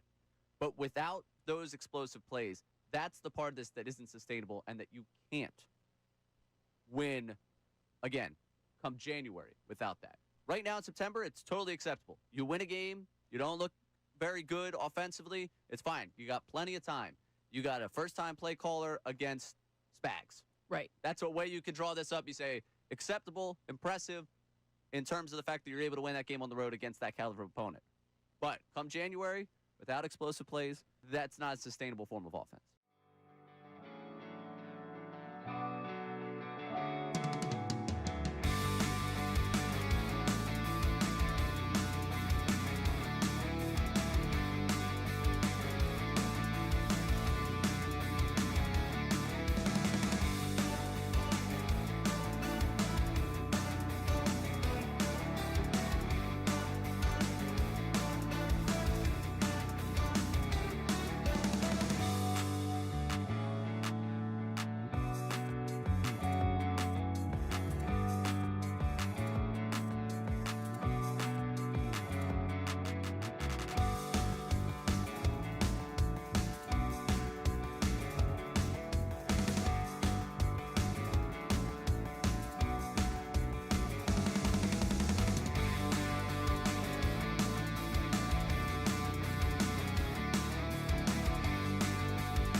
Welcome back here on the Midday Show. I'm Ray Dunn hanging out with you.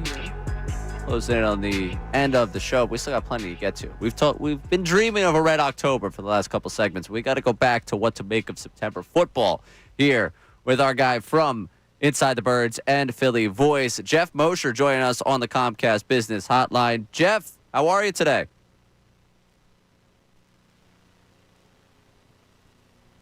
Oh, we got him?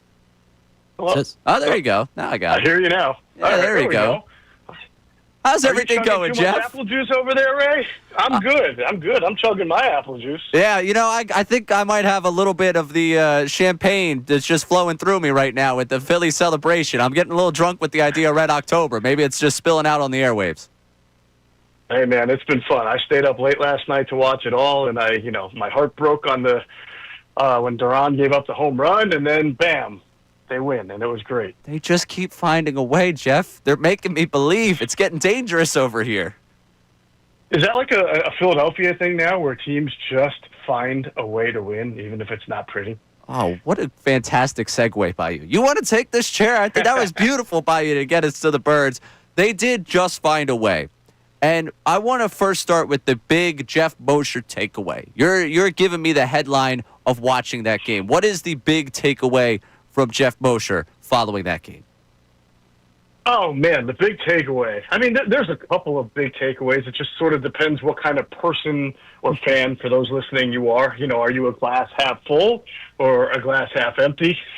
Obviously, I think going into Kansas City, beating a desperate Chiefs team that came out fired up. I mean, they really, they've got their issues, but they gave the Eagles a game, right? In an environment that's always hostile, tough to play, silent count.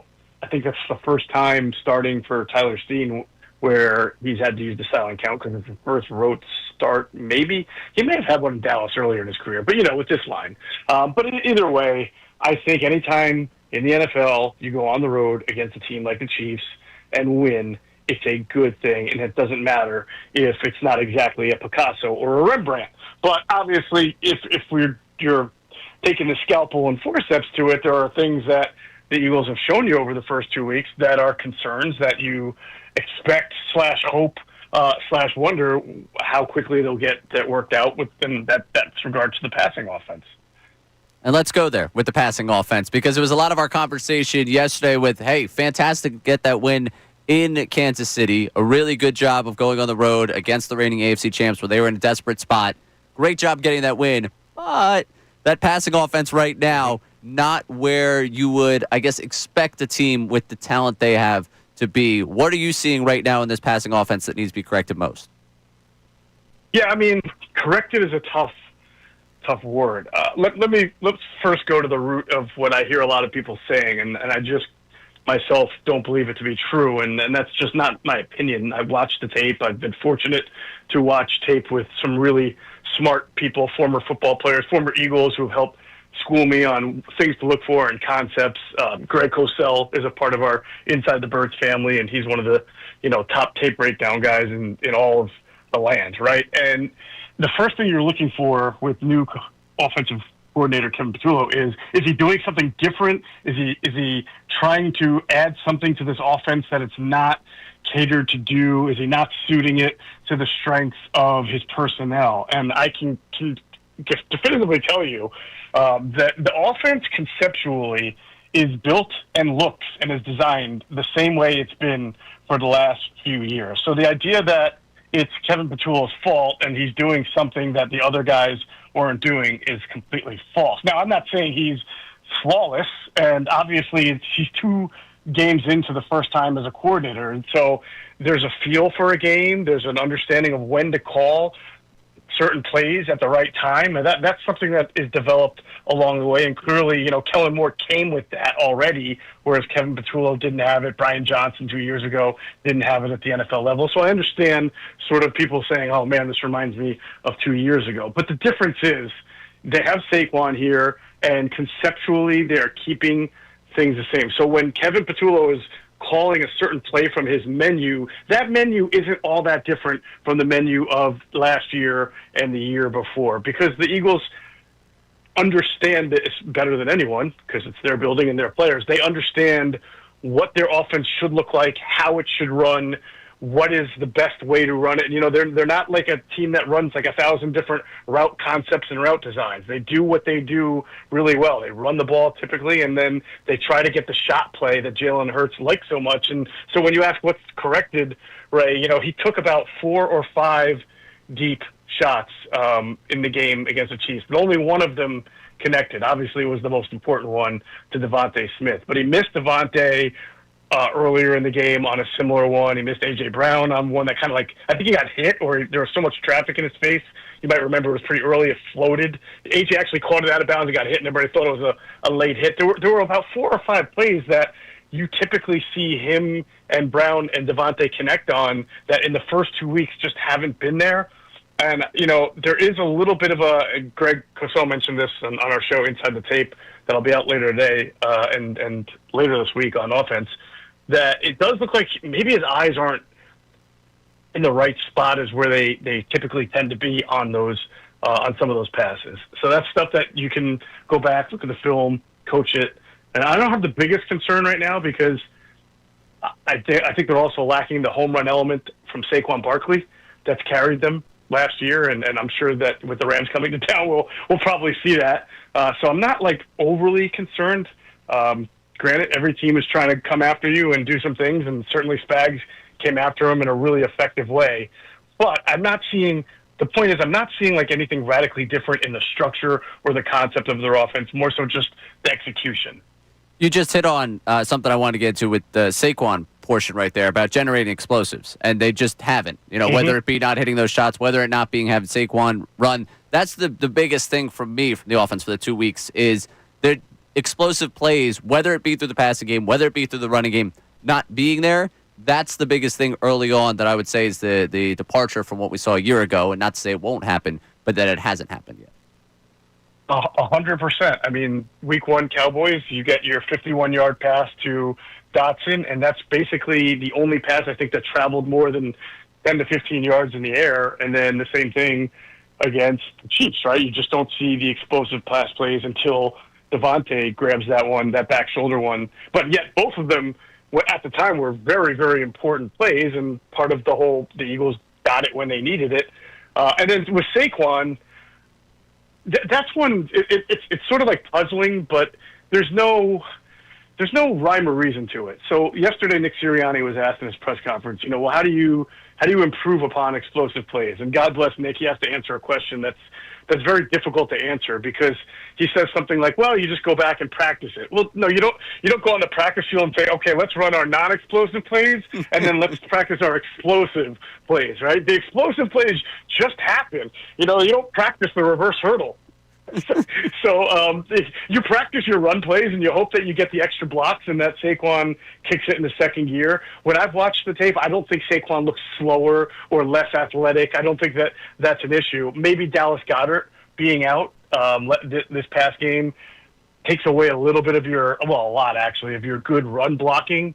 But it's not like Saquon had a bad game. And for the most part, Saquon's good for mostly 3 to 6 yard carries, couple of negatives every once in a while, and then his yards per carry average and the team's yards per carry average is sort of skewed by the fact that he breaks 2 long ones, usually in the second half, right, last year, that completely throw the yard per carry average a little bit out of whack and make him one of the most lethal guys in the game, and that just hasn't happened yet. But if I'm going to bank on something that they haven't done improving pretty quickly and you're going to see it pretty quickly, I would think that would be the one. It's interesting to say that. We're talking to Jeff Mosher of Inside the Birds, Philly Voice, here on the Comcast Business Hotline. And that's kind of where I'm at with that. It's like if I'm going to bet against something, I'm probably not going to bet against Saquon Barkley. Just for the first 2 weeks, there has been that missing element of it. To this team, and we try and, the medium here, we try and find identity. We try and put things in a box here. The identity that I'm getting through 2 weeks that has been something that's been a calling card, I think even going back to last season, is you have a very good defense that's opportunistic. You have a very talented offense, but let's basically let the other team make the mistake.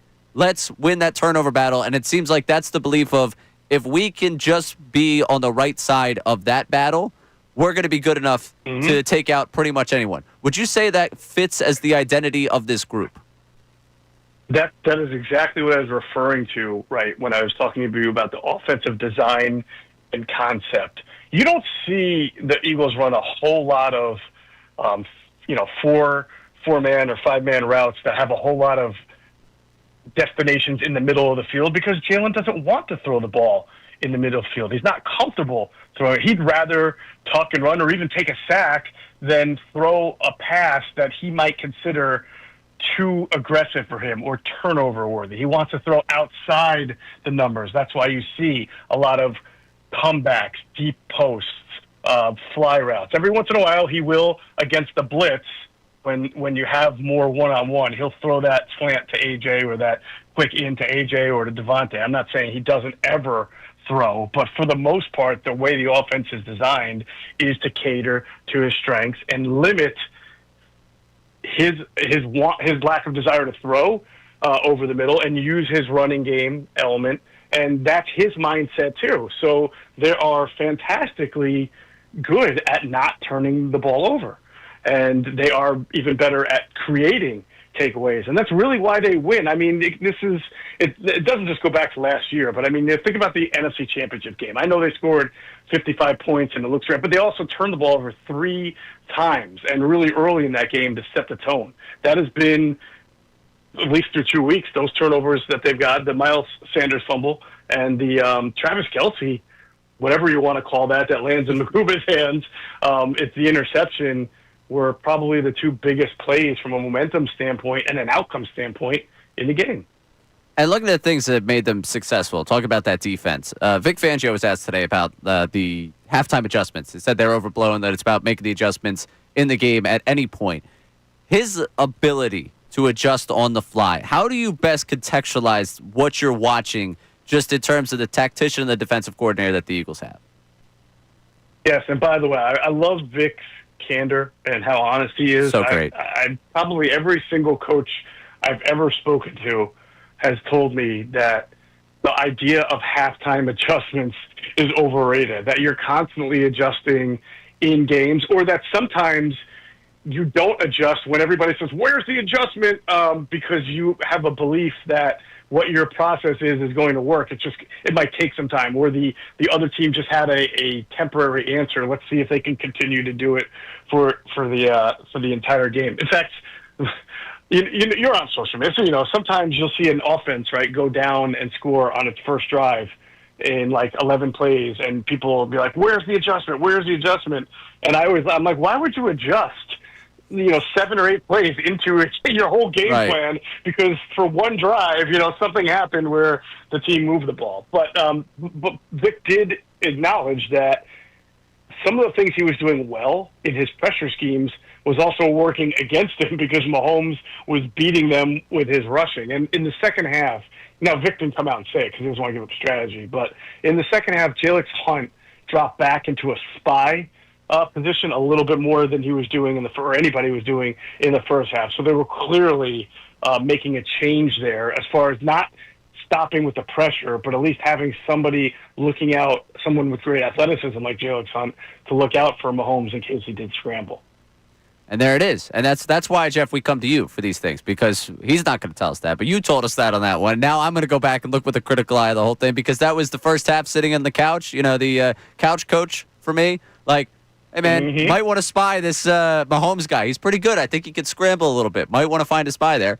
And there it was. It was Jalix Hunt for you in that second half. Yeah, it was. And it was a good formula. And honestly, I think that whole game reflected Vic's prowess in just having a feel for the moment. I talked about Patulo. You gotta learn to have a feel for the game and what to call at the right time. I thought it was pretty masterful that he had, he called no blitzes in the Super Bowl.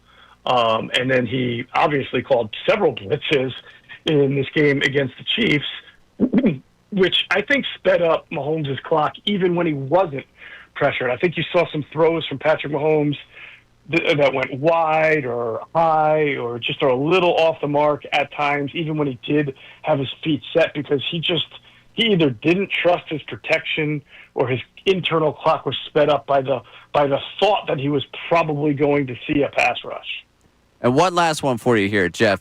looking ahead now, we talked about the mastermind of Fangio. Obviously, it's a great matchup. Anytime you get Fangio play calling on one side, McVay on the other. Looking at this Rams matchup, what do you think is the biggest storyline you're taking into this game come Sunday? All right, let's get really wonky like football. Okay, I like this. I like this already. You're not going to have anybody on the radio today who's going to talk about this. I guarantee you. Unless like you have like Bill Walsh coming up or I don't know something. You think I'm booking Bill Walsh? You know me, Jeff. Well, listen, I wouldn't put it past you. If you can get Bill Walsh or Bill Parcells, then, Ray, I know how popular you are. But here's the thing. We've seen Quinyon Mitchell used differently for 2 weeks, right? In the season opener, they put him against Pickens. You couldn't put him on CeeDee Lamb because Lamb moves around too much. He's an outside guy. He's an inside guy. I mean, he's constantly in motion. And then you have to, if you're going to do that trail or shadow coverage and put Quinyon Mitchell on a guy, you can't have him moving from spot inside, outside, and stuff that throws off everything in the secondary. Pickens generally lines up at the X, so they put him there. So against the Chiefs, this is really interesting. He stayed on one side, but he basically played to the field side. And Adoree Jackson played the boundary. Now, most people I speak to, whether they're coaches, coordinators, players on defense, like to put their best corner on the boundary, all right, and then their second guy best on the field. For whatever reason, Vic put Mitchell on the field and Adoree Jackson on the boundary. So we've seen two different usages of Mitchell in the first two games, unconventionally, and now you're going to see sort of like what you saw with the Cowboys, two really good receivers in Puka Nacua and Devontae Adams. Nacua moves around a lot like Lamb. So I imagine if Vic wants to repeat what he did week one, he's going to put Mitchell on Devontae Adams and keep him there. And that's going to put Jackson on Nacua for the most part. And that didn't work out great for Jackson against CeeDee Lamb. And Nacua is just as short-handed, almost, they're both really, really good and play the game similarly. A little bit bigger, Nacua is. So I'm just sort of fascinated to see how Vic employs his corners in this game and strategizes, knowing that the Rams receivers are really good and will pose a threat to Adoree. Man, my football IQ, just talking to you, just goes through the roof, Jeff. It's always great, and I appreciate the breakdown there of what we might see. That secondary is going to be what a lot of people are watching. But, Jeff, always great talking with you. I appreciate you taking the time with us today. Thanks for having me, Ray. Really appreciate it, man. Jeff Mosher of Inside the Birds and Philly Voice join us on the Comcast Business Hotline. You just feel smarter. That's what it is, Sean. You feel smarter. You leave a conversation with Jeff Mosher, you feel like a smarter guy. Oh, he's always great when we have him. Yeah. Love having him. Love having him. That was one of the first things I did here. The 2 hours Inside the Birds show. It's the first time I talked to Andrew Checo on the phone. I'd be running the board. You just get smarter listening to Jeff. Great to talk with him. Coming up, we're going to celebrate the NL East one more time. All right? And then at 2 o'clock, you'll get the Unfiltered crew coming your way. I'm Ray Dunn. Middays, 97.5 The Fanatic. Hey, everybody, it's Bill Colarulo, and coming up at 2 o'clock on Unfiltered, your Philadelphia Phillies are NL East champions for the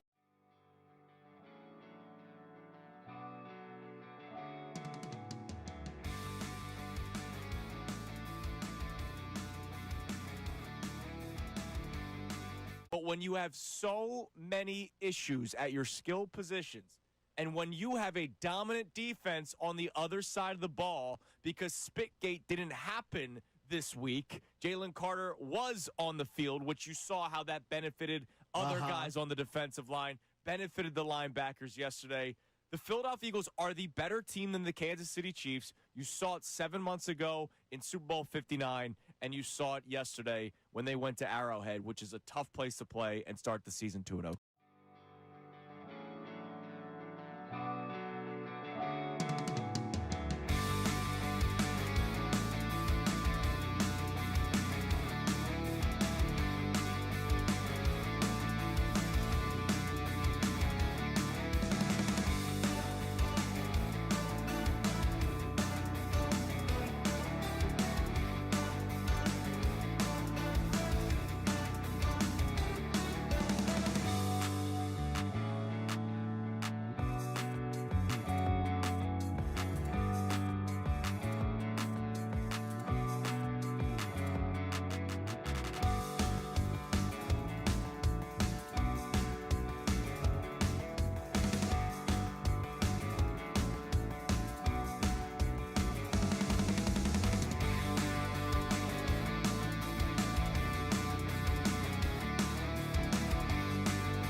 It's September. Stacking a win against the reigning AFC champion, who was already 0-1 in a pretty desperate spot to get themselves a victory, on the road in Arrowhead in an environment like that is impressive.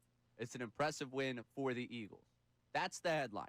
One of the side stories here is the sustainability of this offense. It's sustainable in September. It's sustainable probably somewhere into October, where you're able to make this work. My biggest issue, and a lot of people talk about the passing game, and that's justifiable to have that conversation. Even last year when the passing game wasn't going great, you were able to generate explosive plays in the running game like nobody's business. Right. That's why the season that Saquon had was as impressive as it was. The 2,000 yards, yes, obviously that's impressive, but the number of 70-yard runs that allowed that season to happen, the number of just big plays, here's a 50-yard run from Saquon that he's going to break off, and I think we all expect that to happen at some point. But without those explosive plays, that's the part of this that isn't sustainable and that you can't win, again, come January without that. Right now in September, it's totally acceptable. You win a game, you don't look very good offensively, it's fine. You got plenty of time. You got a first-time play caller against Spags. Right. That's a way you can draw this up. You say acceptable, impressive, in terms of the fact that you're able to win that game on the road against that caliber of opponent. But come January, without explosive plays, that's not a sustainable form of offense.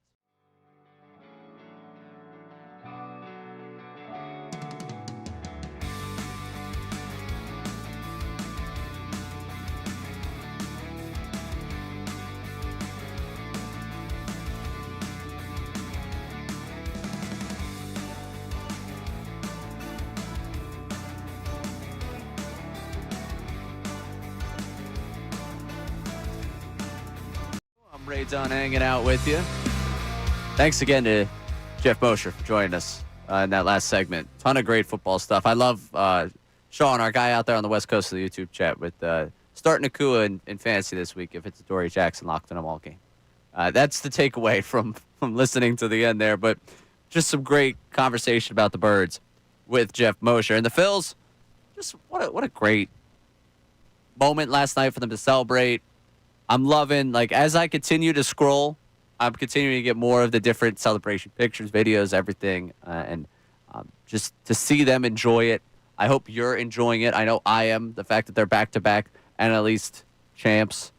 I know for a lot of people, you'll sit there and say, yeah, show me what they do in October, and I get it. I understand why you're that way.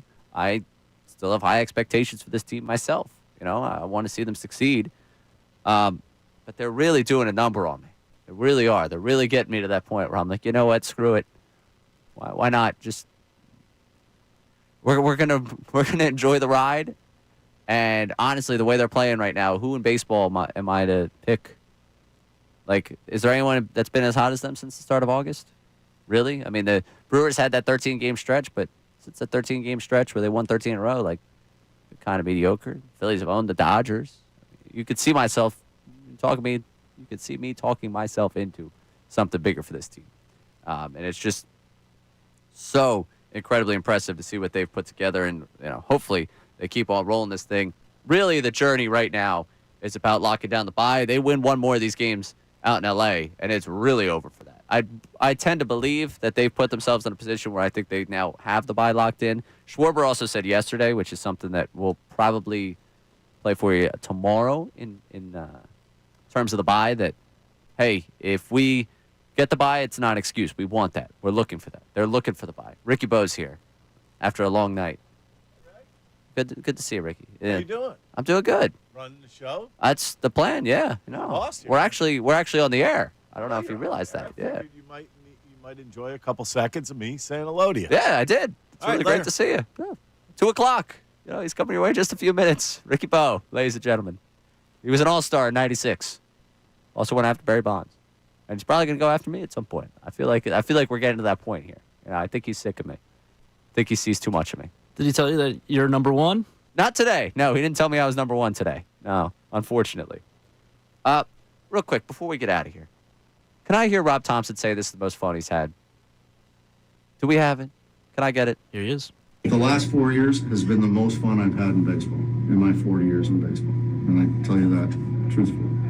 This year's been special because of, we've had some guys go down, and losing a guy like Wheeler could really affect a team. And it didn't with these guys. I mean, that's a big loss, no doubt about it. But they just kept grinding, kept fighting, and kept moving forward. And that's what you got to do. Isn't it nice? Yeah, 2-0 football team. And you got your manager saying he's having the most fun he's ever had. They win another division title. They put themselves in a position for a bye. Just enjoy it. To go back to the original conversation here, I definitely think that I take it for granted in terms of what we have baseball-wise, because we've now seen them in the postseason the last couple of years. They have the big names. You should expect them to be in the postseason. But don't let the expectations steal what should be a lot of fun for you. And I try to remind myself that. I know I had a conversation with Double M back over the summer of, like, can you just go to the ballpark and enjoy a game? And I was like, of course, I can enjoy a night down there. But sometimes I think we do become a little bit prisoner of the expectations. And you don't get to totally soak it in. So I hope that people at least soaked it in for the portion show we were going all heavy Phillies, and you soak it in today, like just consuming all the content of them celebrating. It's fun. It's a really impressive 4-year stretch that I know we want to see it capped off in the title to really make it one of the golden eras. But it is a golden era in the sense of, think about the direct you've had to watch. I told you, I celebrated Ty Kelly walk-offs and talked myself into Jared Eichhoff. We all deserve this a little bit. All right. We'll be back tomorrow. Amy Fatulo's back with us tomorrow. Should be a fun show.